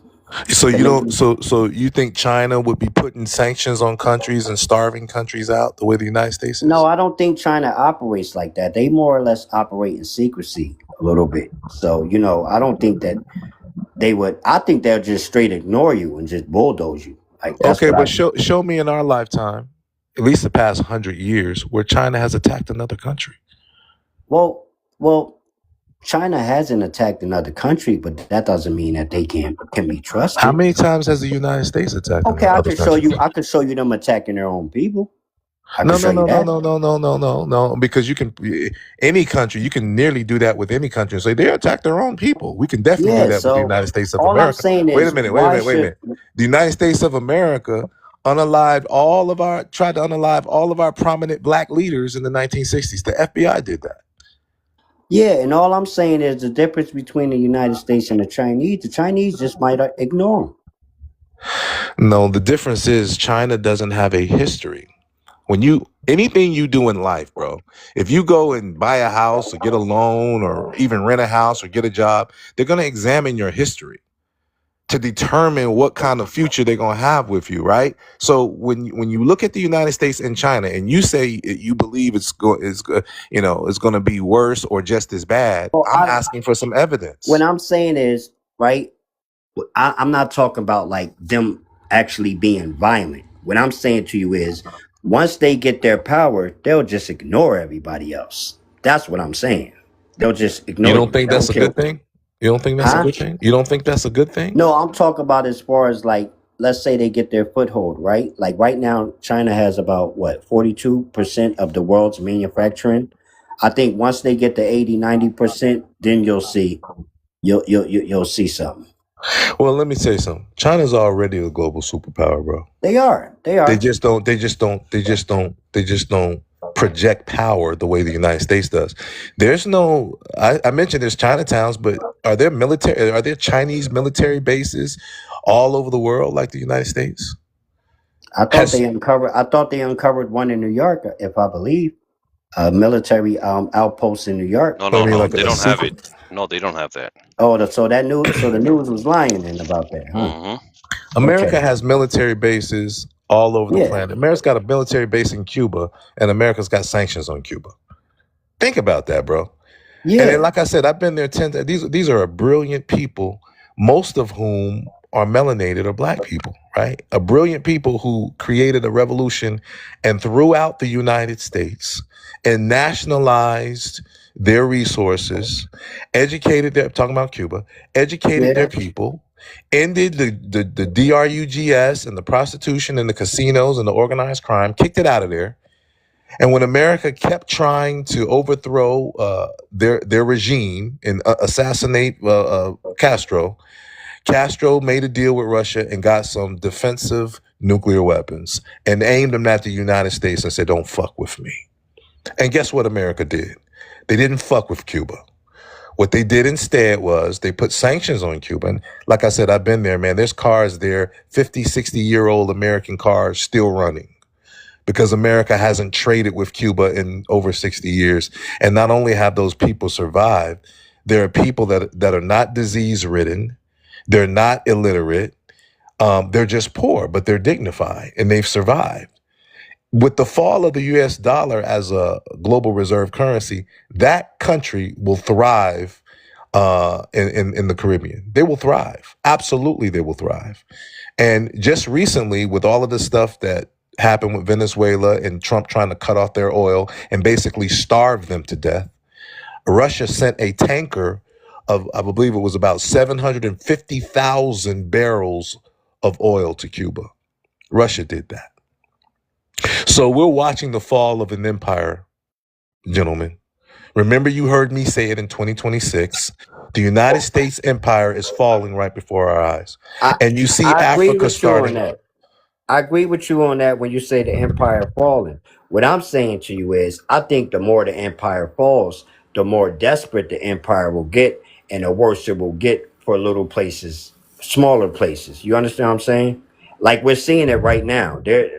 I think it'll literally be a naval blockade in the Atlantic Ocean. Like literally. America's military is not like that, man. It's a bunch of talk. I think they are. I'm just saying. No, you're wrong. I'm just saying we got two different opinions about that. I think they are. So when is the last time you seen America dominate on the battlefield? I'll wait. I see you two have. I see you two have made up. Kissed. I'm happy. I'm back. Sorry, I just want to let you know, guys. I'm back. Hey, what's up, JD? Welcome. Salam, brother. Thank you, brother. Thank you. This is a very good conversation, man. I love it. That's a good one. When is the last time the United States of America? I'm an American. Venezuela. So you believe Venezuela was a military conflict? I believe the military went in and scooped him up. Joel, no, bro. Come on. No, hold on, Julie. Let me tell him something. Bro. Let me tell you, he's not understanding. Joel, let me tell you something, bro. Yeah. You need to look at, okay, like around the globe right now. Actually, Venezuela already gave up, bro, from the get-go. They couldn't do shit. Syria That's why Russians, they don't help them out. Russia cannot help you if you're not going to fight for yourself. Look what happened to Syria. Venezuela is completely destabilized, bro. Americans all in there right now. They're doing whatever the hell they want. That is Like, a Okay. beautiful point, bro. Okay. That's a beautiful. No. I want to piggyback real quick off of that. Russia and China are locked in with Iran. You know why? Russia and China saw Iran get up on 2 occasions after being snug attacked. And they saw Iran stand, and the people of Iran stand the fuck up, bro. And they say, you know what? We fuck Yep. with you, Iran. You the Yep. real deal. We Yep. fuck with you, Iran. Yeah. They will back you up if you fight for yourself. I mean, Venezuela. I mean, Joel, I can't believe you said Venezuela, bro. What did Venezuela do? They didn't even throw a bullet Uh, back to America. They didn't do uh, shit. hold up, man. Let's be honest. You're talking about one superpower teaming up with another superpower, teaming up with another country who happens to be a mini superpower, and you're putting them up against us as if we're going against one at a time. What I'm saying is our military is like that. And it would take superpowers to team up and work together to defeat us. That's what I'm saying. Now, Well, without the help of No, China, he asked hold you. on, hear me out. Julian asked you a question. He Yeah, asked you a question. You mentioned Venezuela, right? yeah. That's what I was speaking based on, because Venezuela, they can do nothing, bro. Okay, so Nothing. okay, so who can do something? China can Iran. do. Iran, China, Okay, so Russia. that's my whole point. Without the help of China or Russia, where would Iran be at? Oh, okay. Guess what? How about the Taliban? How Are about the you kidding Viet me? Are you The hold on, Taliban is Let's hold partying on. on Let's be American serious about the equipment right Taliban. now. Let's The be serious about the Taliban has American bases and are let's wearing Air Jordans that was left let's behind be yes. You right see how you now. said that word? Left behind. Left. We Right after left. 20 years. Yeah. They were, After 20 years, America fled. we left. We didn't flee. We left. When you when you You fight act like they was running them out of there or something. See, this is the okay. So my African brothers, see, this is my FBA brother here. See, I don't want you to think that we all agree inside. We're not a monolith. No, in our I'm thinking, just right? listen. I'm We're just from the looking. same. We're from the same lineage, but we have different opinions. So when you saying that we fled, right? That's the what United you're States saying. fled, absolutely. They did. Okay, so I'm saying that we left. That's all I'm saying. Okay, Joel, do you agree? Do you agree what Trump is doing with Iran right now? Do you agree with his agenda? No, I don't agree. You don't agree with that. But you know what? I do agree with if I have a military at my disposal and you talking crazy to me, I'm gonna use my power. That's just me. There's Me personally. nothing. No, Iran be talking crazy. There's nothing America can do to Iran. Nothing. I'm telling you, Okay, bro. That's hard. There's I nothing they guess can do. That's hard for him to swallow, though, bro. Because no, a it's lot not. of us It's not hard. Listen, it's not hard for me to swallow. He said there's nothing that America can do with Iran. I guess we'll Oh, find that's out. being proven, though, bro. That's not conjecture. That's being proven Iran before already our said. eyes. Iran already said it. Ambassador said, "Bring it on." He said, "Bring it on." You What know, did Trump say? Joe, I know the vanilla fella over here called Uncle Sam. I have a long history with him. I know he's a coward. I'm telling you, on the battlefield, he's a coward. Now, his technology and his planes and all of that, oh, he'll do that. But put boots on the ground, oh, he's a coward. He's a coward. Yeah, but He cannot put boots on the ground. He cannot, bro. I wouldn't put boots on the ground. That wouldn't be wise. A lot of people. Then you're not going to dominate on the battlefield if you're not going to put boots on the ground. Wars are won on the ground, bro, not in the air. Yep. Yeah. Okay. All right. We're okay. I'm just no. Joel, do you remember when they put the boots on the ground in Iraq, right? You remember, right? Yeah, it got bad. They completely dominated Iraq. They cannot do the same thing to Iran. Iran is a different breed, bro. I understand that. Right? That was a weakened. Hold on, though. That was a weakened Iraq that had been under sanctions for 10 years, had been infiltrated, and you got a bunch of Shias and Sunnis that are at each other's throats, and America went in and played that card. They played all the these division. countries that are so weak because of these sanctions, once the sanctions stop, these countries will be able to thrive. That's what you're saying. Hell yeah. Iran, yes. And then And okay, so once the sanctions are lifted, how do we thrive as a country? Well, we won't thrive as a country because our So leadership what does has a. that mean? So what does that mean for us then? It means the United States of America, from a prophecy standpoint, from an economic standpoint, from a moral fabric standpoint, we're watching the fall of the United States of America. This is the beginning. That's what we're Okay, watching. Babylon the okay. Great is fallen, as the Bible says. John the Babylon Revelator. is in Iraq. Babylon No, is no, in no, no, Iraq, no. sir. The Babylon I'm speaking of is the prophesied Babylon in the book of Revelation, which is referred to as a mystery Babylon, not the ancient Babylon.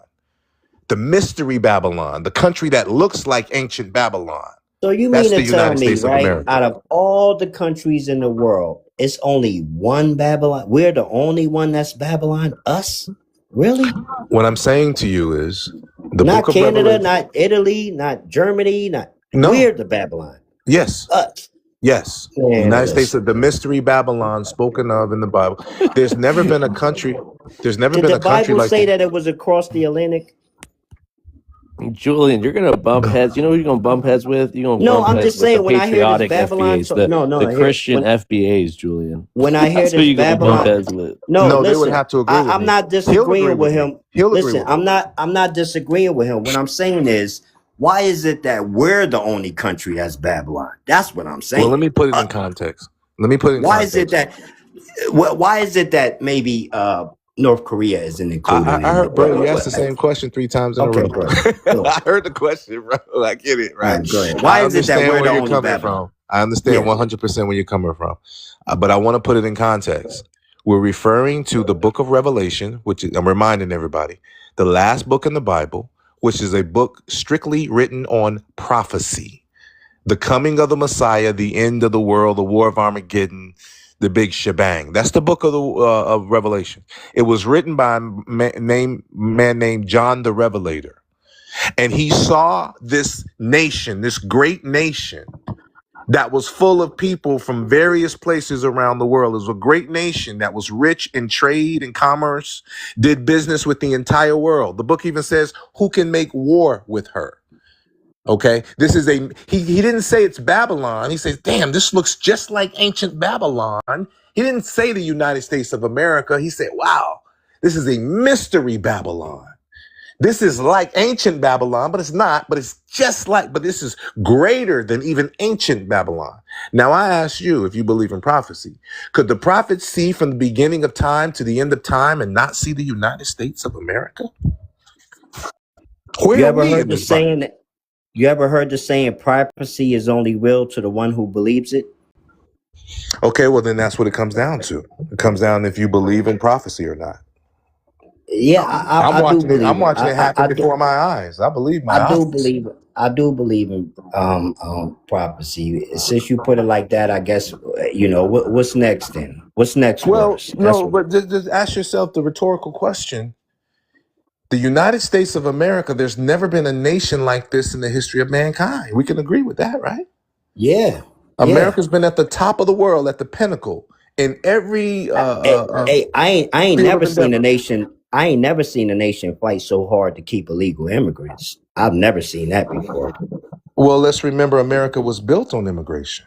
Hey, It was Julian. European immigrants who we're here because we were meant to be the burden bearers, the one to do the work to So the build it. Europeans came over here and made this into Babylon, but they're not going to get destroyed. They didn't Hey, make it into. They're absolutely going to get destroyed, but they didn't make it into. Julian. Uh That hubris is going to be the death of everything. huh. Which part? You talking about how America is the greatest. It can't be whatever you just been saying. It's hubris. How so? What Like does elaborate. hubris mean? I need to know what that word means. Yeah, let me do my vocabulary. Yeah, just I want you to expound on that. No, Void. Julian's the one talking about America falling. And, Oh, and that's why I was trying to say that there's going to be some patriotic FBAs that are not going to go for that they think America's first and America's actually dominating in this world affairs. Let me hold on. Let me clarify myself, right? I don't care if it falls or not. I ain't moving. That's what I'm. That let me clarify that. Regardless, Well, the book warns. The book says in the book of Revelation, it says, "Come out of her. Be ye not partakers in her sin." Now, that could be a physical come out of her, but it could also mean, most importantly, come out of the mindset of America. It also says, the book says, America's become a habitation of devils. And every unclean and filthy, uncaged bird or something to that effect. I live in Las Vegas, bro. This is Sin City, the shit I see in this city, man. How the fabric of American morality has degenerated to a beast level, man. We have arguments in our government about what a boy is and what a girl is. We have a scandal and an island of the elites who take children and underage girls to an island, a conspiracy at the highest levels, the United States of America. Yes, I can go right down the street and say, I don't want to be a boy no more. Let me have a legal operation, become a girl. All right. So what this is worse than Sodom and Gomorrah, bro. Yo, listen, man, just go to Thailand. They'll do it for free. Yeah, Thailand. Thailand is one of the places that America loves to visit. America's also partly responsible for Southeast Asia. We like Mexico, Puerto Rico, and Jamaica. That's what we usually like. Speaking for Black Americans, that's why expats. I think expats are the worst, because they can go over and they're not immigrants and take advantage of other countries and be there and come back, and we don't call that fleeing, but we do it to the most poorest of the poorest. That's who we attack. That's who we target. But those expats, that's why I say it's not fair. Well, typically expats are going because they're retired or whatever their agenda is. I would like to think, I can't say because I'm not a part of those communities, but I haven't seen much of expats going into most countries and being disrespectful of the people that built those countries. You haven't seen them go into countries and not gentrify communities and make the locals flee because they can't even afford to live there anymore. Well, I'll speak. I'm not going to speak about the Europeans. Wait. I'm not going to speak. The Europeans, absolutely, that's in their nature. They do that everywhere. City. Go to Mexico City. No, wait. But I promise you, they're Europeans. That's in their nature to do that. They do that all over the world as they go. I don't see that. You taking black folks go to Mexico City? Yeah, that's where they're immigrating to. Expats. Well, I'm not. I agree. Listen, I would say if I want to get a most taste black of people Mexico never left City, America. Most black Americans never even left America. Bro. If I want to get a taste of Mexico, listen. If I want to get a taste of Mexico, I'll try California. I'm just saying. That's what they be saying. Go ahead, Joel. You said something. If I want to get a taste of Mexico, I'll try California first. Okay. I'm just saying. That's a good way to look at it. California will tell me whether I should try Mexico or not. And I have a lot of respect for the Mexican people. Joe, I have empathy. Why don't you try Tijuana? It's just right down the street. Yeah, right. All right. We're gonna. I changed the topic to can biracials be an FBA? No. If everybody wants to go one at a time and then open up the panel, JD. I'll go. No. Yes. Okay. Absolutely not. They absolutely could be. They should be. Yeah. And what if the father? What if the father's FBA? What if the father's an FBA? Because if you look at the original indigenous people, like the Guatemalans, like they're black. The Veracruzians, they're black. What does that have to do with biracials? I'm saying, like, they're indigenous to this land just like us, and we have a relationship built with them before the colonizer. How? Through spiritual civilizations like the Olmecs, the Aztecs, the Inca, like those were black people, bro. We got light-skinned people in our group. So let me ask you this: what were the Incas? The Incas were the original foundation. Hold on. I want Void. I want everybody to answer the question first, and then we have an open panel. Black Energy. I already said it. I'll start with okay. Black Energy said yes, but I want Black Energy to introduce himself. Give me my apologies. No, you're good, Void. I just wanted to be Black Energy. I need a race, ethnicity, and where you're from. I'm an indigenous American. I'm 40, and I'm from America. Okay, and so you say yes, they can. A half black, half white can be a FBA. Absolutely, and a half Absolutely. Mexican and a half black.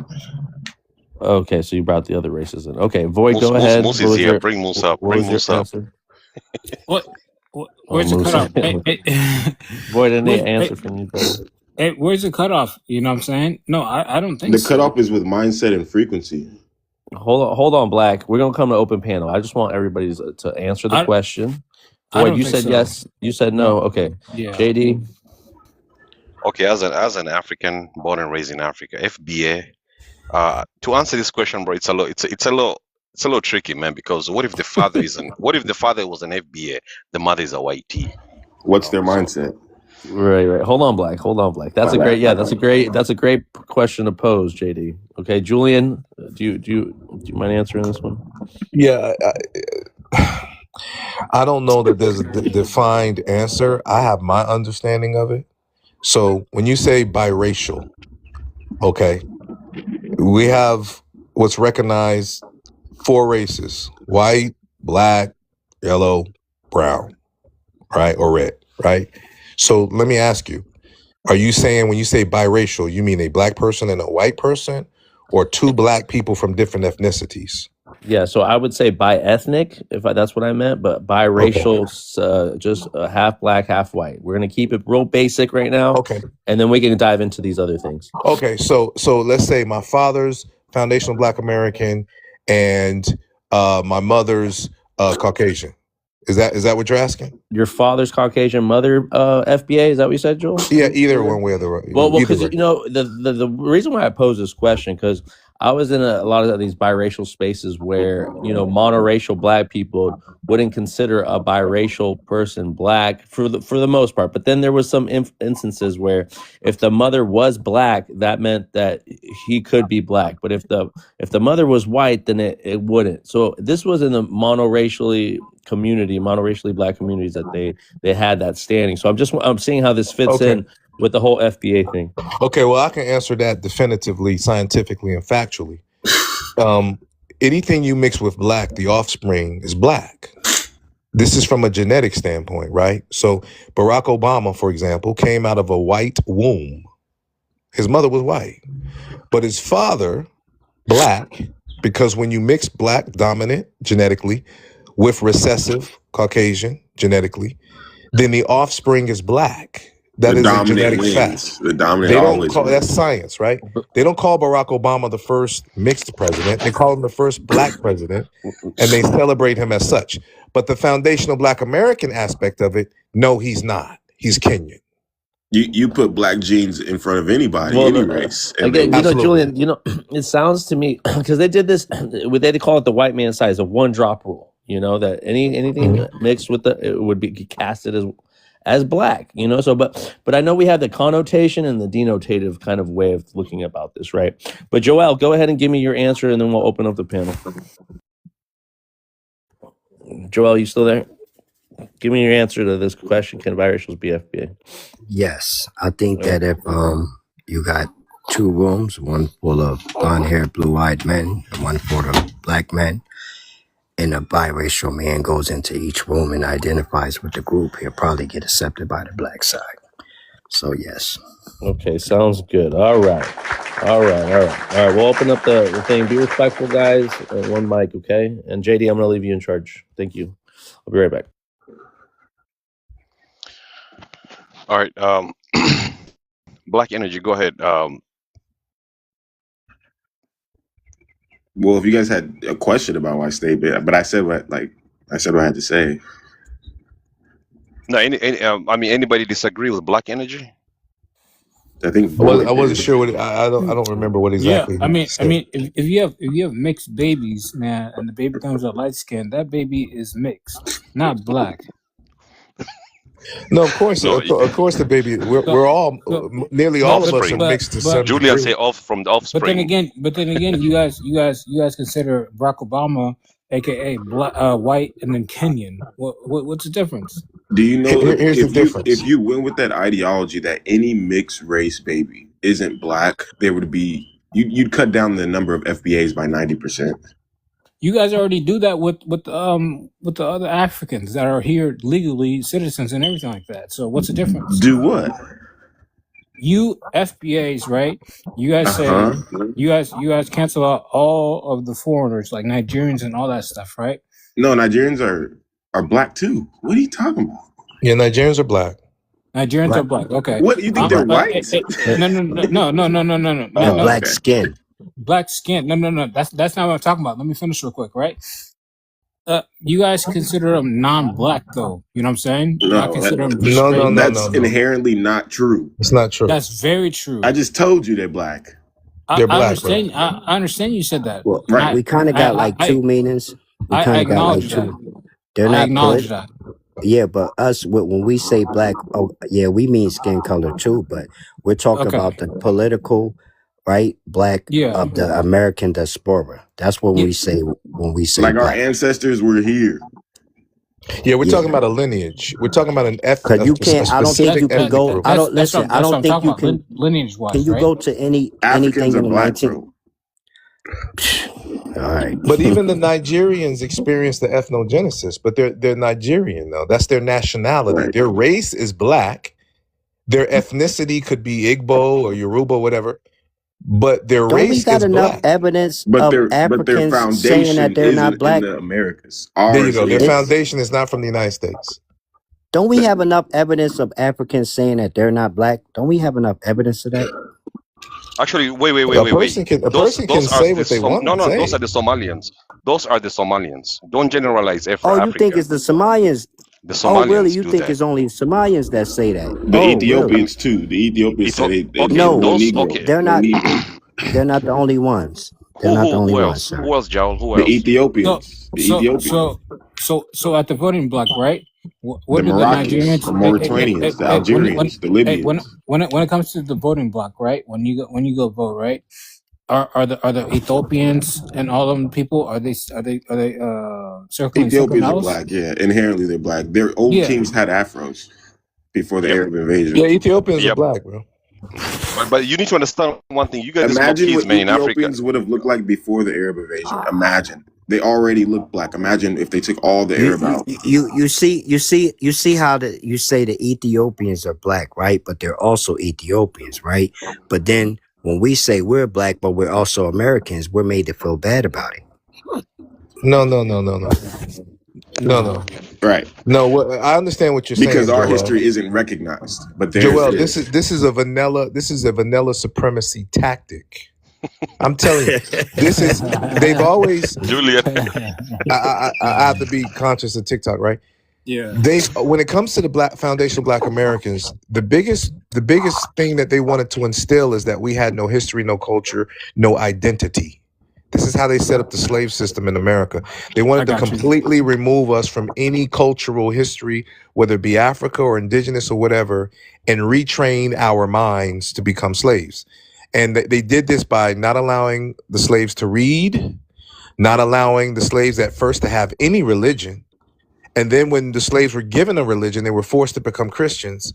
And then through that very teaching, they instilled vanilla supremacy through Christianity and the Bible.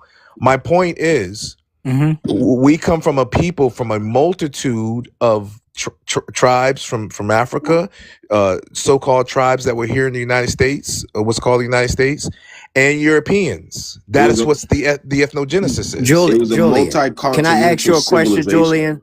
At what point in history in this country were we allowed to read? At what point? Yeah, what legally? Point? Probably after slavery, after the Civil War. You talking about after the emancipation, right? Yeah. So why is it that we have so many colleges in the Deep South that were started before emancipation? When were they started? You can look at the dates when they were made. There was no black colleges started in the 1700s, and a lot of the black colleges were white institutions. I said, why is it before the emancipation? Before the emancipation, when we had colleges? 1865.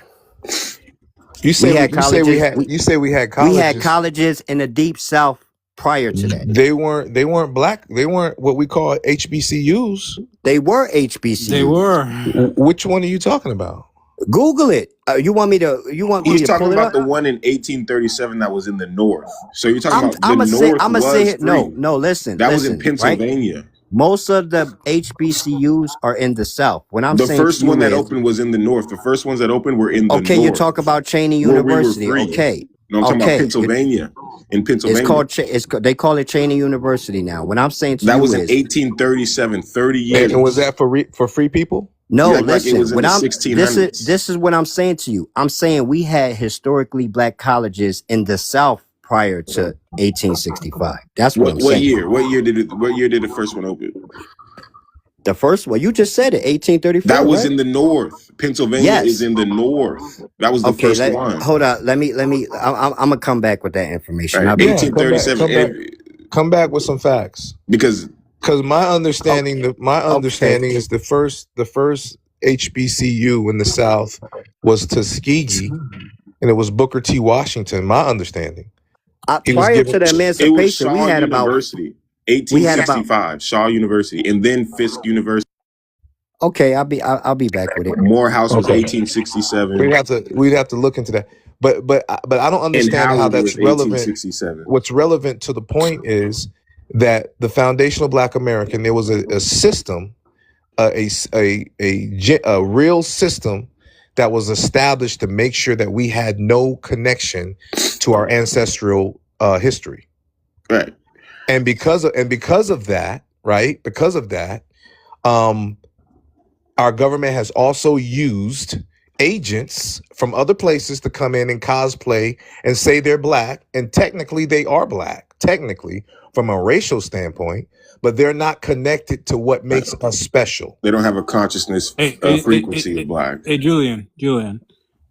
When it comes to voting times, do you think the foreign blacks vote against the African American agenda? Yes. You think so? And that's a general statement. Not every single one, but the overwhelming majority, yes. Sometimes inevitably. How much do you think, like percentage-wise, compared to I would say those black MAGAs? 85%. That's a damn lie. 80%. Yeah. Whites vote separately too. They're like 50-50 on Republican Democrat. I think that all races are split. Did you not see the 29%? That what was it, 23 or 29%? No race is black united votes? in their ideals. No race is united in ideals, and blacks aren't any I thought we were exception. supposed to be on code though. No, but did you hear him? We've been systematically erased, so it's hard to be on code. We're just now awakening to this fact. But FBA is going to be the right code to get on code about. Would FBA lean towards Republican or Democrat? Which one? Neither. Let me also ask this to Julian and Black Energy Sense.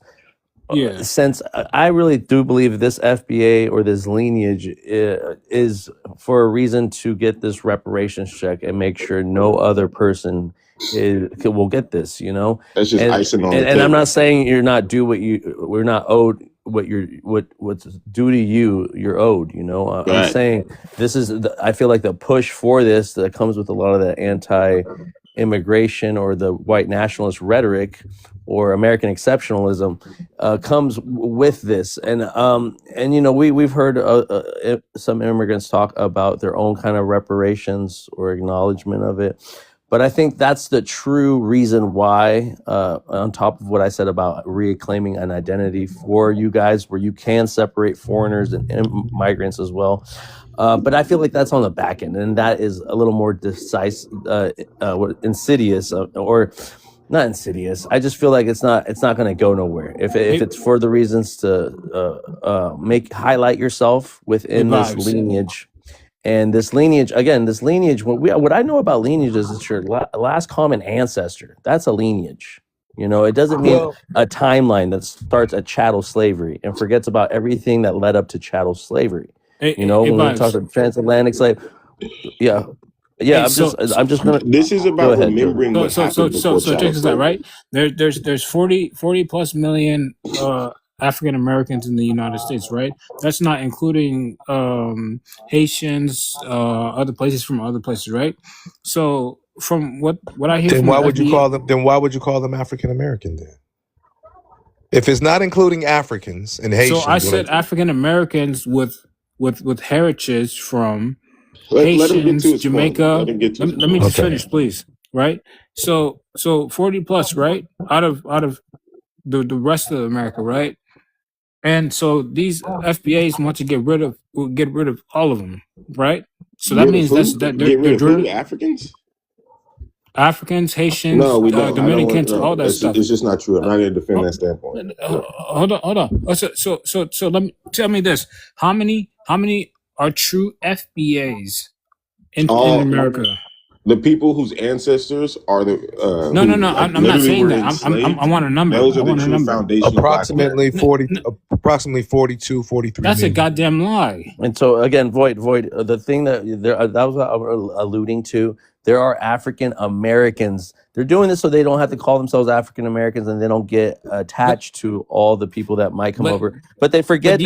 Hold on. They forget that the America, you self-identify here. You know, they have no control over that. So as much as they want us to check the right box for ourselves, everybody checks whatever they think they are. You know, so and that fucks up the numbers. You were right. Hold on, Joel. Do you know Hold how on, much they're dwindling the numbers? Hold on. I'm gonna mute you guys. You're not gonna force people to self-identify the way you want, and I get how that fucks up the statistics. I get how that fucks up like how people get grouped in together, you know, and that's something just flawed in our system, you know. But and that's what I'm saying on the back end of like hating on immigrants or foreigners, it's not going to help the collective. But again, all African Americans don't subscribe to be called FBA or not. Even some Black Americans that don't follow the ideology of FBA. Claude Anderson, God bless his heart, you know, had he had the good right thought about foundational Black Americans and what it meant to him. What Tariq Nasheed did with FBA is what he did with it. You know, so now everybody has their own interpretations of what that is, and it's snowballed into something that, you know, that I still get surprised about some people that get up on here and call themselves FBA because they don't act like maybe most of you guys here on the panel that call yourself FBA. So this is a fight that you guys are going to have to do within your own group. About how things are addressed, you know, because people can do it formally or they can act belligerent and ignorant online and spew a bunch of hatred that's not going to help anybody. But I land on that point. Can I say something? Hey, Vibes, the reason why I was saying that is because, okay, they said there's 40-something million, right? Okay, you divide that up to how many Haitians, how many Africans, how many such and such and such and such, right? They want to divide that. At the end of the day, then you're down to, I don't know how many numbers, 20, 10 million. What voting? What kind of voting can you get with that? You know what I'm saying? You think the Congress is gonna care about 20 million FBAs and whatnot? You know what I'm saying? But the thing is hold on. The thing is though, like what is beneficial is when like, let's say the FBAs come, hey guys, I know you guys are from West Africa, I know you guys are from we don't consider them different. West Africa, you know what I'm saying? Hey guys, used to travel here. Hey, hold on, dude, they'll come and teach them. You know what I'm saying? Because they just got here. Like, absolutely, hey, man, we consider them our brothers. We don't separate. Exactly. We don't delineate. Exactly. Yeah, you're our brothers, all right? This is how we're gonna vote because this is gonna help us in the long run. No, we're not you know voting. We're not doing none of that shit. If you don't vote, then if you don't vote, then that corrupts us. If you don't vote, if you're not vote, then you have no Why say would you in go nothing. when Void. You need to understand one thing. Hold on, Black. Corporations that can lobby. Void. What's up, JD? You need to understand one thing. They don't want to vote in this. They don't want to vote into this white. We're not participating in a. You need to understand that. Yeah, it is corrupt. How can you progress America if you don't vote? They don't, bro. Do you know how many black people voted? Corporations lobby our politicians against us legally. Legally, they can pay your politicians to act against your own interests. You guys underestimate the power of the black vote. You underestimate the interest of AIPAC, the power of AIPAC, the power of these lobbies. I don't care about AIPAC. AIPAC is worried about black vote. They call them super lobbies. AIPAC is worried about. Hold on, bro. You're Void. Wait, let me tell you something. Do you know how many black people voted in America for years and years and years? And it never counts, bro. What's the percentage? What's the percentage of black people that changed. Vote? Nothing's changed. Our communities are still poor, impoverished, underfunded, uneducated. How many more years do you want us to vote? No, we're done with it. What happened? What happened last election? Right? Void. Are you in the US, bro? Yeah. Okay, you see what's going on in America, right? Yes, absolutely. Okay, Do you know you're that from our Africa. politicians are paid not to vote in our interest? Did you know that? Like, do you have an understanding of I'm like sorry. I'm You sorry. know, lobbying? I'm sorry. Who said that? you know, Me. you know how. Okay. Did you know our politicians are paid to act against our own interests? Go Can ahead, you confront JD. that idea? But you know, it's crazy. None of them could vote if they don't have the black vote. Void. No, I no, agree with Black Void. Energy. Black This is Energy is so 100%. defeatism. Let me try it a different way. Black Energy is 100% correct. Okay, Void. This is where we get annoyed as Black Americans. We listen to Black immigrants come into the United States and try to No. tell us about our system. No, We no, have Not all of them. we have Julian, we have we 400 understand. Julian, years. I understand how it is. I understand. I Ju- know how college Like, electoral you have way works. more belief in our system than we do because you haven't been here. I'm telling Exactly. you, our I've been here politicians, for 30 years. What are you our talking about? politicians are No, bots. we mean historically. Did you know our politicians were bought? Did you know that? Absolutely. Then why are you trying to tell us to vote for a politician? Bro, It doesn't make it's sense. times are changing. No, Black they're not. Energy. So what is the plan? What is the plan? We for the know this FBA? devil. You don't know the devil like we know this It's devil. to create internal Okay. communities, compounds where we can grow our own food. This is Julian, I How old agree. are you? This create economic hold prosperity. on. Hold on. How old are you? Delineate from the corrupt government I want to know how old are you? and form a new identity under Black, our own Black, how old are guidance. you? I'm Generation X. I'm a 70s baby, but You that's 70 irrelevant. baby? Julian, you right? Okay. Yeah, no, I was born in the 70s, but that's irrelevant, bro. No. I'm just saying. I respect you. All right, I respect you. What about you, Black? 40. 40? I was Okay, there when they made I the respect 3-strike both. law that put all my brothers in jail in Yeah, California. absolutely. I was there when they made these Absolutely. laws Absolutely. to appease government and corporate interests. Absolutely. Void, I want to make it simple for you, bro. Okay. What's up? The power structure that runs America historically and runs America today, it's a vanilla power structure, right? Yeah. You have a particular ethnic group in the white community, right? We'll call them Jays. Okay. They are the power. But they are minority in terms of their numbers. Listen to me good. They're minority in terms of their numbers. So when it comes to voting, they control the Democrat Party. They have systematically put themselves next to Black people as an oppressed minority. This is the technology they did in the 1960s. So what does it matter? We're trying to, for the most part, no, it doesn't, bro. We're trying to explain to you how it works. The simple answer is no. When you see, Julian, I apologize. Keep going, please. No, voting. To be frank with you, no, it doesn't. It's just like the brother just said. Let's take Donald Trump for example, and I supported him as the lesser of the two evils. Didn't vote for him, but if you ask me the lesser of the two evils for what's best for my people, Black people, he's better. He's better for Black people. Now, how? Can you explain some reason why? Number one is immigration. That's number one. What else? No, that's the most important issue that I think that we all Black Foundation Black Americans. You should have more than one. You should have more than one. I have a lot. Can I hear the first? Can I hear the rest? Because I know immigration is the biggest. Number one. Yeah. Okay. Number two, he's the first president or anyone running for president that acknowledged that foundational Black Americans built America. He publicly said this on several occasions. Number two. Number three. Are you saying he's the only person that's ever acknowledged the publicly? Yes. Publicly. Yes. Oh Obama didn't even do that. He didn't say Black people built America. Yeah. Prove me. See, I'm understanding that you don't know.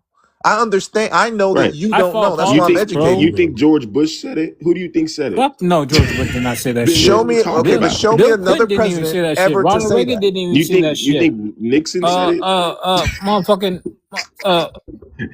Nixon. What's the name? The rest of the president didn't say that. But here's the doozy though. Here's the doozy. You got so focused on the past. That's the thing. You have to learn from the past to get to where you want to be. Exactly. You asked the question. See, now you sound like one of them. No. You sounding like the oppressor now. Well, I want to hear Julian. You land your point. Void, stop. You can't fill out. Listen, you can't do nothing in this society. Hey, Julian, my fault. Go ahead. That's the second time it was your fault. That's the second time. Okay. So let me try it again. There's nothing you can do in the United States society where your past is not examined. So throw that bullshit out the door about the past. Throw that shit away. That's a white supremacy talking point. So you said fuck They the want past. to. They Okay. want to examine everybody's past except their own. Okay, but let me get back to the real point that you asked about. Why Donald Trump? Here's another reason. The 14th Amendment is now being clarified because of him. If you don't know what the 14th Amendment That is is not gonna pass. says who? We'll see. Wait, Time wait, will wait, tell. wait, That no, is no, never wait, gonna wait. pass. Hold on. The Says 14th who? the 14th Amendment, that's never gonna pass, bro. See, It's you gonna go don't to the Supreme understand. Court. You see again. You don't. You're not Hey, from here. You don't I'm understand not this white from teammate. here. I'm not from here. Where am I from? You don't understand this vanilla See, where am I fella. from? You're throwing insults now. I thought we were having an educational But you're debate. from Africa, right? Huh? You're from Africa historically, right? Historically, yes, but when did I come here to America? I don't know I don't when. know, When did but you? your history is not from the I United came States here of when I was America. 2. Okay, It so you're doesn't. not from America. So you're just, sir. Exactly, bro. So Bro, if you somebody just if somebody interrupted. if so See, this hey is the problem. hey You This is our tried to prove problem. a point and vibes This then is our proved your own problem point. with you. This is our vibes problem with you. You fucking vibes. think you Well, where do you know. think I'm And when from? I look at your Void, country, void. Just let Hey, them land. We You will when you're I address look saying at I'm that when not I from from look at Africa. your alright, Resurrection. We'll country, address I it I'll later. understand let why him you land. think I'll like let that. him land. This is It's the all get good. down. This is the get down. The This lineage, right? That they claim to this is been here crazy. since their Since before the forefathers and back and conquistadors. back. So it's like Hey, who? This is so if I void, move void, void. Hold on. if I move you to This is Mozambique their until 2 calculation and then of come back here, who you're not has a a right to foreigner? talk. Void. Hold on. This My bad.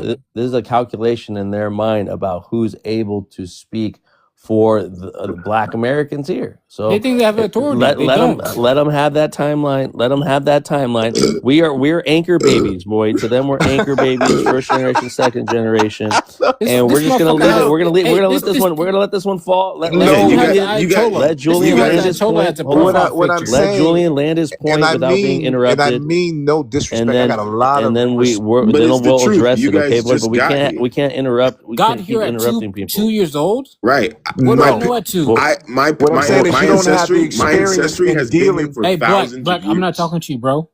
I'm You talking to don't have the Julian. experience in dealing with this vanilla Uncle Sam, the United States government. You don't trust me, At bro. 2 years You don't old? You understand how just they got work, here. bro. At 2 years If they old. You ever heard of that 14th epigenetics? Amendment, the 14th Amendment is in the Supreme Court. You say it's not going to pass. I'm telling you that It's these not. vanilla people have already decided it's going to pass. I'm telling you, it wouldn't even be up for the Supreme Court if they weren't going to pass it, bro.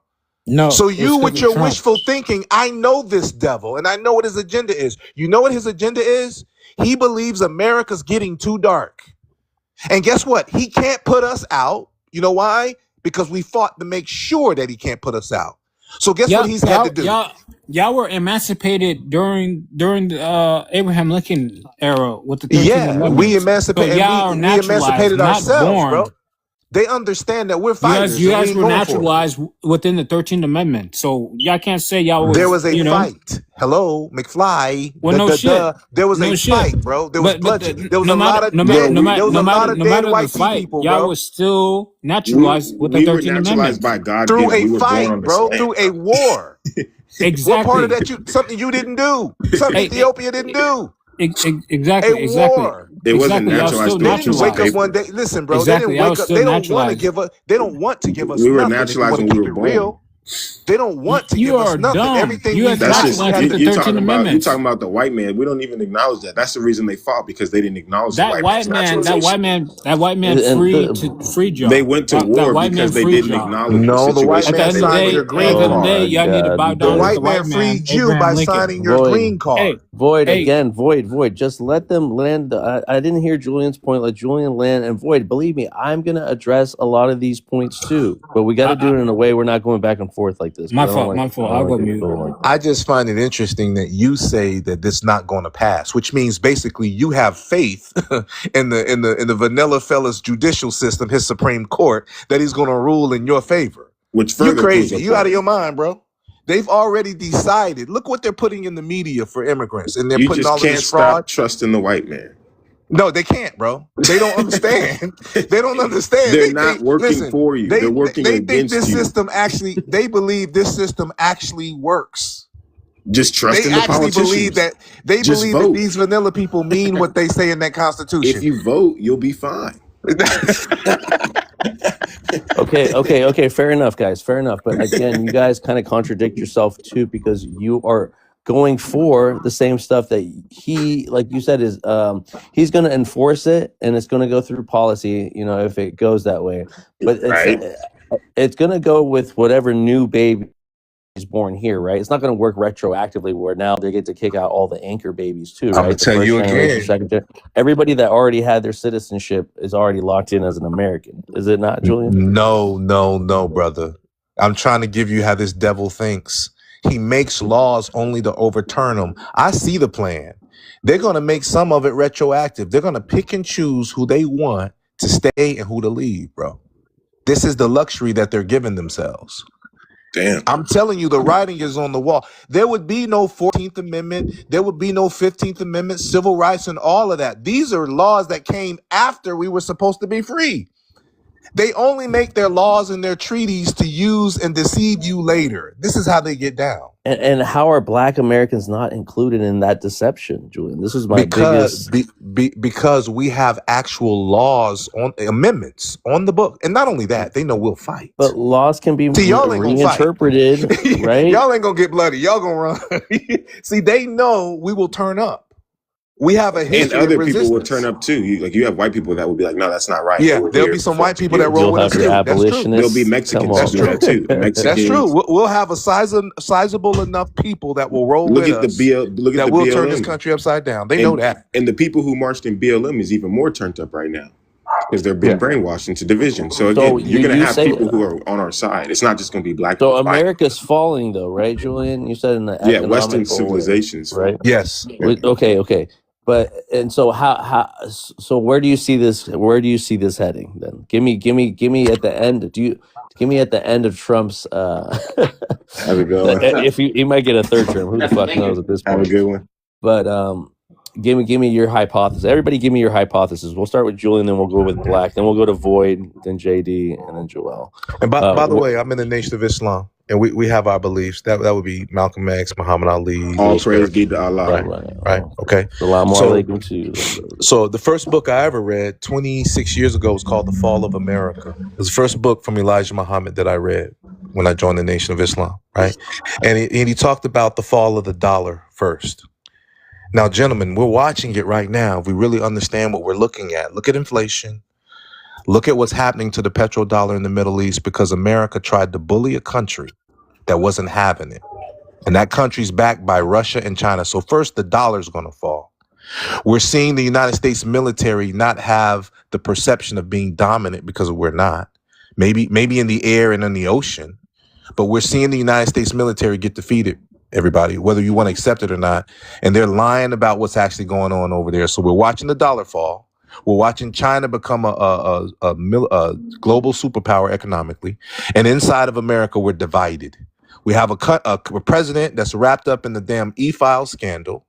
It was the third attempt on his life in a year and a half, 2 years, third attempt on his life, apparently. We're divided inside of the United States. You got a division between foundational Black Americans and Black immigrants. America's in chaos, bro. I see the empire of the United States falling, losing its prestige around the world and losing its economic power around the world. The United States of America is not a producer. America doesn't produce shit like China does and other places does. America's a consumer. And they've allowed a lot of immigrants to come in here to be the new slaves, the cheap labor. So I see, according to the teachings of the Honorable Elijah Muhammad and prophecy, the United States of America falling. And one more thing that I want to put on you guys' mind, this is reality. About 12 scientists who are connected to the UFO situation, which the United States government has admitted that UFOs do exist, they've came up missing. They're unaliving scientists because there's information coming out, and this is going to throw you for a loop, and I'll deal with it later. There's information coming out that these so-called UFOs are connected to Black people, what we call foundational Black Americans. Oh, you really throwing them off. They don't know what to think right now. The government knows who we are. The United States government, they basically produced us through an ethnogenesis. They were the catalyst of our ethnogenesis. They have worked from day one, from 1776 and before that, to curtail every advancement, unalive every leader we had, and dictate our curriculum, our religion, everything. The CIA They called know we're the special CIA people. called Huey P. Newton a black messiah. We got to stop the black messiah. Julian, That's in the Julian. So FBI the Africans are not the. I thought the Africans, the blue black brothers and sisters, the green.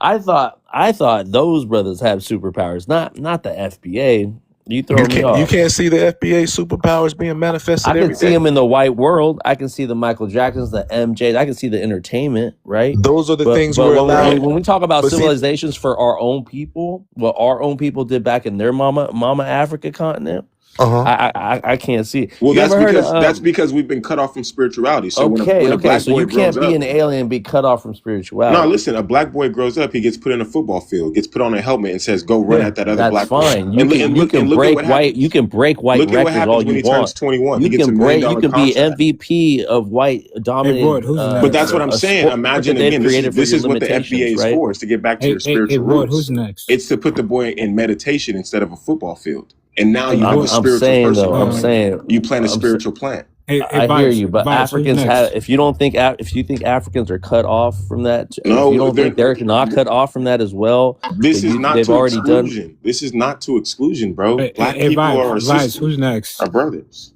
What do you mean? Who's next? Okay, I cut Julian off. Julian, land your point. Black and Black's next after him. I'll land by saying that everything that we're allowed to participate in, everything that we touch, we put life into historically. On the slave plantation, they gave us a Bible, we made gospel.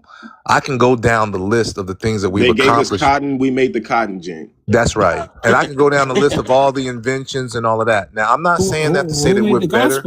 Think about this. You can't read or write. You get put on the most listened to music on the planet right now. You make a machine. Even Iran Iran is doing hip hop Lego videos. Hey, Vibes, who's next, man? All right. Well, again, you guys keep interrupting. I try to land, but I keep getting interrupted. I'll land by saying this: even Iran's Lego videos is connected to the foundational Black American who created the most listened to music on the planet, which is called hip hop. That's not happenstance, bro. It's not happenstance. They gave a shout out. They gave a shout out, Julian. All right, Black, go ahead. Julian, I was interrupting you in support. You can feel free to do the same. What was the prompt, though? What was the initial? Again, we were talking about a lot of things actually. We talked about kind of wrapping it up immigrants. under something, like our final thoughts on something.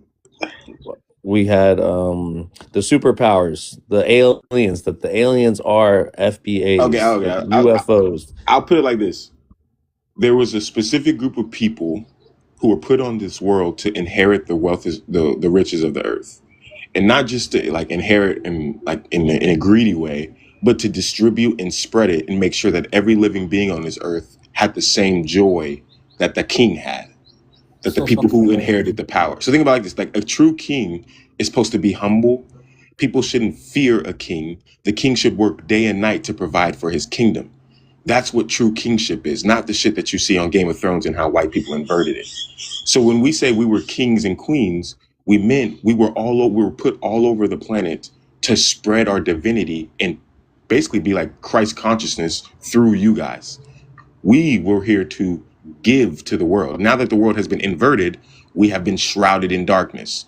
You guys don't even know you have a soul. You grow up in America, they don't even teach you have a soul.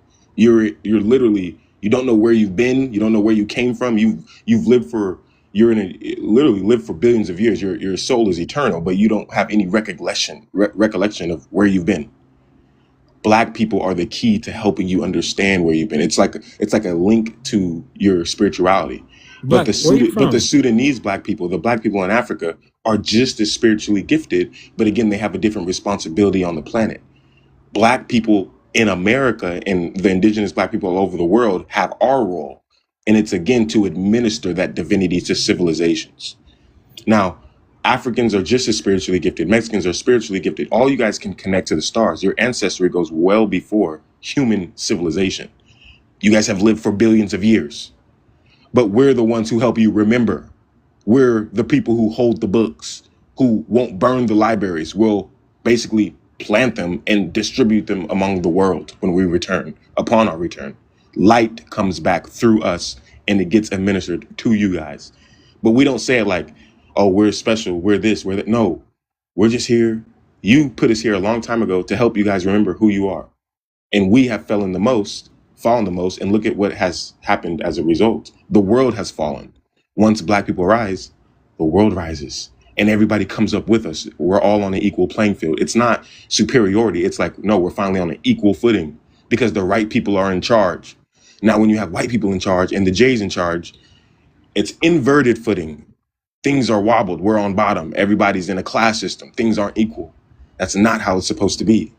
And most Black people who are awakening to this consciousness can tell you, even Void, he's awakening to a consciousness, but he still has a long way to go, you know, because he still believes in the system that is inherently and invertedly corrupt with leaders who are not supposed to be running the earth, who are running the earth. You're dealing with Satan's synagogue and you're trying to vote, trying to vote to them. Like, that's not, you have to redo the system. I'll land there.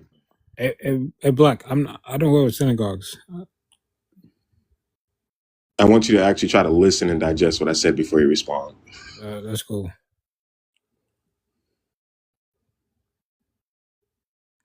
Vibe, is it my turn? Yeah, it's your turn, Void. Go ahead. Everything I've heard is straight blasphemous. You know, you guys seem like blasphemers. Yeah, man. I have no idea what else to say. Just, you know, praise be to Allah. I pray for y'all, you know, to get the truth. And that's pretty much it, man. I'm not here to argue or anything like that. So fair enough. Fair enough. Thank you, Void. I would like to hear the question again. I kind of was lost. Oh, Joel. I don't know how you would have posed it. We were all over the place, man. But we're talking about Black Americans and just kind of, did you hear what Black Energy said a little bit? Kind of like a little bit of it. Yeah, so we went from UFOs, Epstein file, the fall of America, you know, and I asked everybody here, where do they see America? You know, I think I said 2028. Like, yeah. Like where do you see it when this president is done with his you know, if he doesn't get impeached or whatever, where do you see it heading? And then the pros and cons of either Black people being in charge, Black Americans finally being in charge of this system, or do you still see Black Americans at the bottom of the barrel? I think the person coming behind him is a lot worse, honestly. And as far as us being at the bottom of the barrel, I guess we will always be subjected if they're in charge. And as far as us being in charge, I think that would look, I think the United States would probably have to break up for that to happen. But I think whoever's coming behind Trump is going to be a lot worse. Whether Democrat or Republican? Yeah. Yes. Especially Democrat. Okay.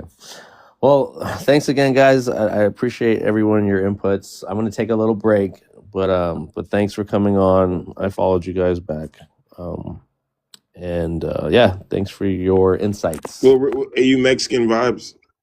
My mom is Afro. My mom's Afro-Mexican from Oaxaca, so she Afro-Indigenous. So she has African roots in her from West Africa, and then my father is Eritrean.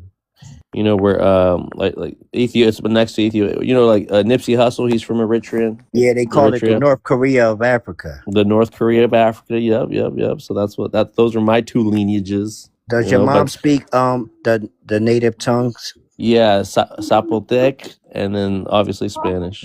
No, I ain't talking about Spanish. I'm talking about Natural or whatever it's called. Yeah, it's called Zapotec. Oh, so Zapotec. That's the indigenous language. All right. but yeah, but I do work in the Black community. I'm not going to tell you what I do, but me and my sister, we work with Black immigrants, African Americans, Black Americans. I haven't ran into an FBA yet, but we're in the Bay Area, and we do for our community. You know, Oh, so believe me, they're around. when we're told that we're not, you know, that we don't work in our communities, we don't help Black Americans, that's where I push back. And then I have a bunch of students, so I can't come with that mindset, you know, but I'm willing to listen to people's grievances. But I will have a little pushback, you know, online. But go ahead, Joel. So. Yeah, I don't know what you do for a living, so I can't comment to that. Just say I'm a teacher, you know. So I teach our Black youth, you know, whether they immigrant or not. I respect the teachers. And but yeah, you know, I get to talk about shit here on TikTok every once in a while. But we're trying to do this for educational purposes, you know. Anybody working with the youth got a hard job right now, in my opinion. Yeah, facts. I hear you over there working with the youth. You got a grandchild or something? Yeah. Raj, what did you say? Handle your duties, my brother. America, but where you just it doesn't matter where you're from, but like when I'm talking to people, especially if we talk on multiple occasions, I just kind of like to know a little bit about the person I'm talking to, because otherwise it just feels like a stranger. Oh, and then I was just telling Joel. Yeah, I was just telling Joel. My mom's from Oaxaca, Mexico. She's Afro-Indigenous. And I was telling him her native language is Zapotec, and she speaks Spanish too. But she came here when she was younger, so I was first generation here, and my father's Eritrean. Eritrea is by Ethiopia. Yeah, I know what you're saying. Yeah. So those are my two lineages. If you like to call them that. Yeah, Nipsey Hussle's lineage was from. Yeah, exactly. Nipsey Hussle. So I was telling Joel, I'm a teacher. I work in the Bay Area with the Black community, whether they're immigrants or not, you know. Yeah. So, but well, you let know, me say that if I can, especially about the Mexican Americans, and that's kind of what you've been seeing with the ICE thing. I have more respect, empathy, and understanding for the Mexican people because they have a historical tie to this part of the world. You understand what I'm saying? And for the most part, have coexisted with Black Americans for hundreds of years. You know what I mean? For the most part, peacefully. You know what I mean? So I don't quite look at them the same in terms of their agenda as other immigrants from other parts of the world, because I know that our politicians. Let's take Mamdani, for example, the mayor of New York, right? They were trying to make a big deal as a throw off. Well, he's a Muslim. He's a Muslim. That's a throw off. He's in that position because he's an immigrant, you know, and he's the mayor of the #1 city for immigration in terms of the marketing of America, Ellis Island, immigration, New York City. That's why he's in that position. Mm-hmm. It's different if he was a Mexican, because like I said, as we know, much of the United States at one point in time was Mexico, and there's a historical ancestral lineage of the Mexican people in this part of the world. So I don't look at that the exact same way. Yeah, and Julian, just to be fair, I mean, I know when people say Latinos and Hispanics, they're grouping up Mexicans. You know, when people don't realize Mexicans a nationality, there are different demographics of people in Mexico. You know, so just as much as I would say an American, and we don't know who you're talking about because of all the different ethnicities in America. So I think a lot of us are just a little ignorant when we come and talk on these subjects. And then I'm very aware of the anti-Blackness in Mexico through white Hispanics, white Latinos, you know, that do have a different agenda than the average Mexican or the average indigenous person that lives there or the Black populations that live there. So there is a bunch of things that people need to be educated about before they go on here on this rhetoric, because a lot of people don't. I'm a tether. I'm 100% tethered to these people. I am an anchor, baby. I didn't get called the worst of the worst just based off of where my parents come from. So I don't, and the work that Well, I let do me in my say this though. community, the work that I I do in have my community clashed. does not reflect all this talk and all this shit that is said about these people. You know what I mean? But I know not all of you guys think like this, and I'm not going to include people that are still African American that have an affinity to Africa and don't think the same way that an FBA would. You know, they don't subscribe to this. So I honor those people. I honor the people that still, you know, but I honor any people just as long as they're not disrespectful Can, and can you I know, Yeah. ask? talking. Can I ask you something? Have you ever watched any of the Hidden Colors? Yeah, I saw the first, second, and maybe the third, not the rest of them. But you know, on there, he's got a brother, and what's his name? Oh fuck, now I'm forgetting it. Damn it, he's a Pan African. There's So a lot even of Pan Tariq Africans Nasheed on was there. a Pan African back in his day. He So is a Pan we see African. how this grifter moves. We see his Tariq pimp. Tariq Nasheed is a Pan African. He just doesn't like a certain type of person, just like me. You understand? Well, okay, and then his whole pimp ideology, you know, and his books that he's written, and how he moves in this world. I don't respect it at all. And What so I'm saying is, I can understand that, right? But I asked you, did you watch the films? Do you respect what he's produced?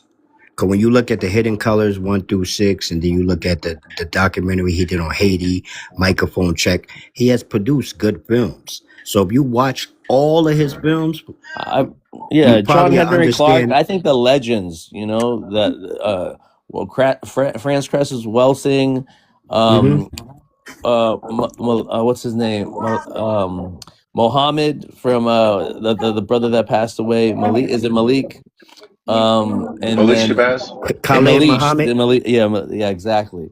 But Booker T. Coleman. Booker T. Yeah, Coleman is the guy yeah. that was on Hidden Colors, right? I I know who respect Booker him. T. Coleman is. Yeah, exactly. So I respect brothers like that. I'm saying that those were group What I'm efforts, you saying know, is, of what I he respect produced. Tariq Nasheed. But That's what I'm Tariq saying. Nasheed wasn't no FBA. He wasn't banging FBA when he started the Hidden Colors, Joel. That's No, what he I'm saying. wasn't. He wasn't. So this all, But you there know was where no. this came, But there was no. There was no. There was hold on, really no Julian. such Let me just say popularized this. term. Let me just say this, Julian. I don't think he saw any money in it. You know, as much as he wanted to bring people together, he didn't find a way to make money off it. And how pimps work, they this is how how they operate. So I think he just used the negativity and banked on that, you know, and it's Well, working for him. But go ahead, Julian. if you're going to be coming up against the status quo, I think it's important for you to make money because you have to be independent. You can't be asking them for money. So I don't have a problem with him creating a product and making his money. You know. Yeah, you just can't trademark a lineage. That's my main argument on that one. But go ahead, Julian. I do have to run in a little bit, guys. I Okay, do great. appreciate. Yeah, listen. Let's continue to connect on this. I'll be doing lives and whatnot, and I appreciate you. And it didn't.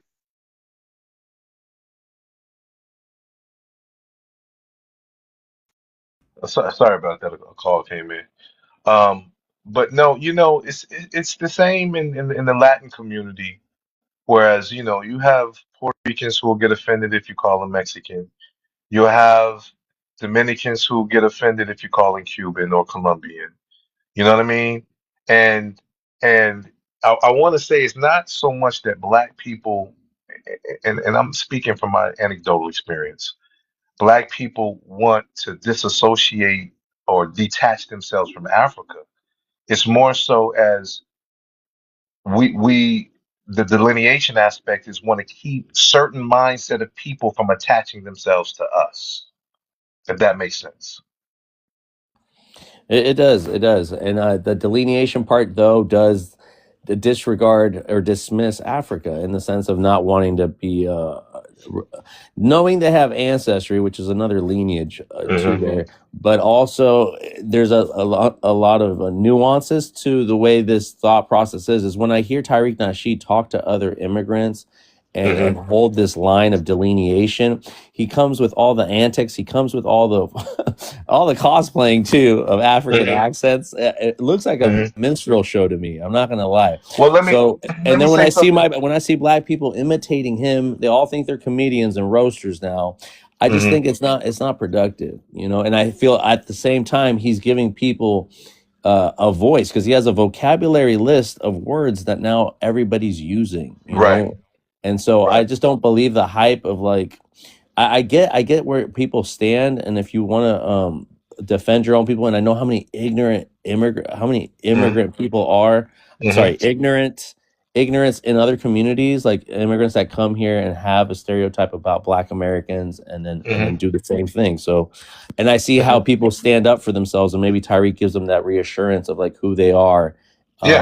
And definitely see that aspect as well. That's I a just great. feel like I've subscribing gained a to whole something lot of. religious. I've gained a whole lot of respect for your intellect through these conversations. By the way, right? I gained because I somewhat agree with you.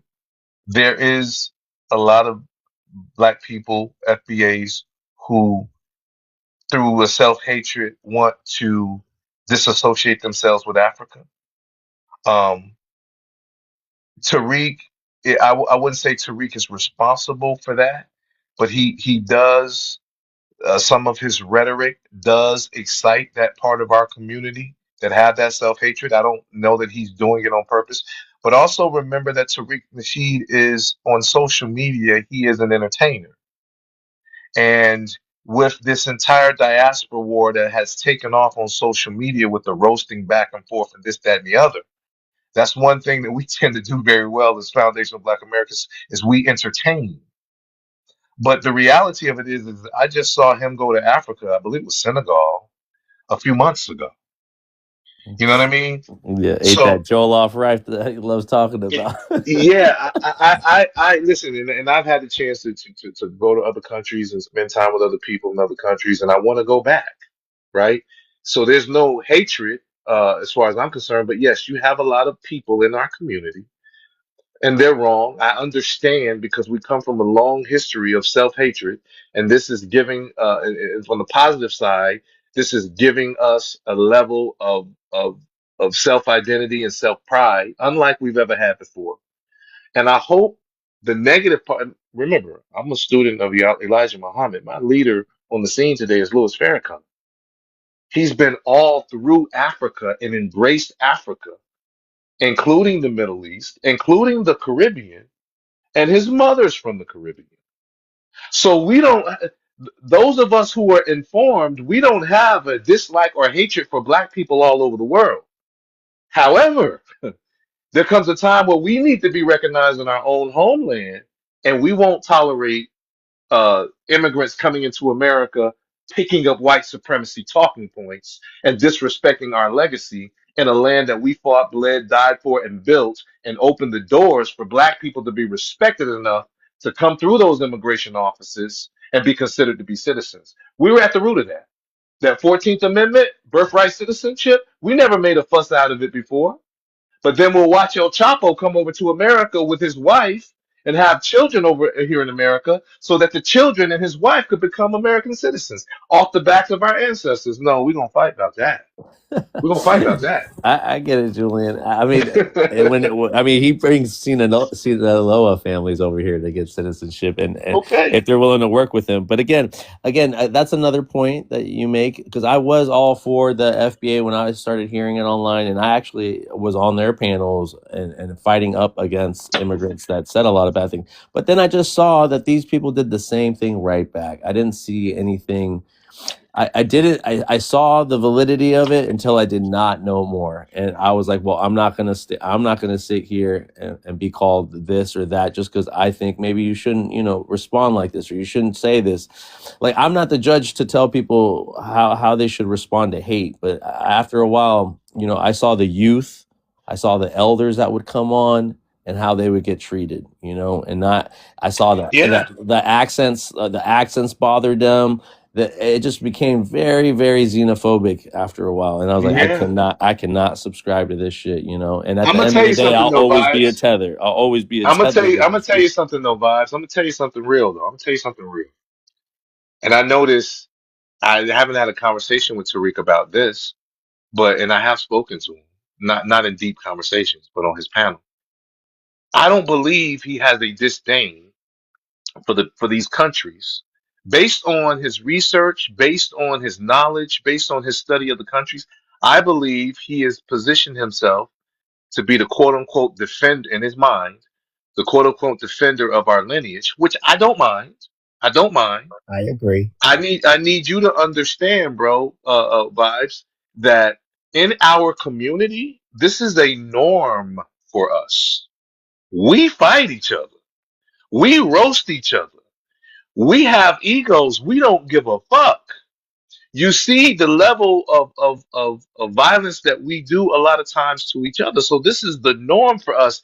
And some of us, including myself, I can understand why a lot of the immigrant community is taking it so harshly, but we're heavy-handed, bro.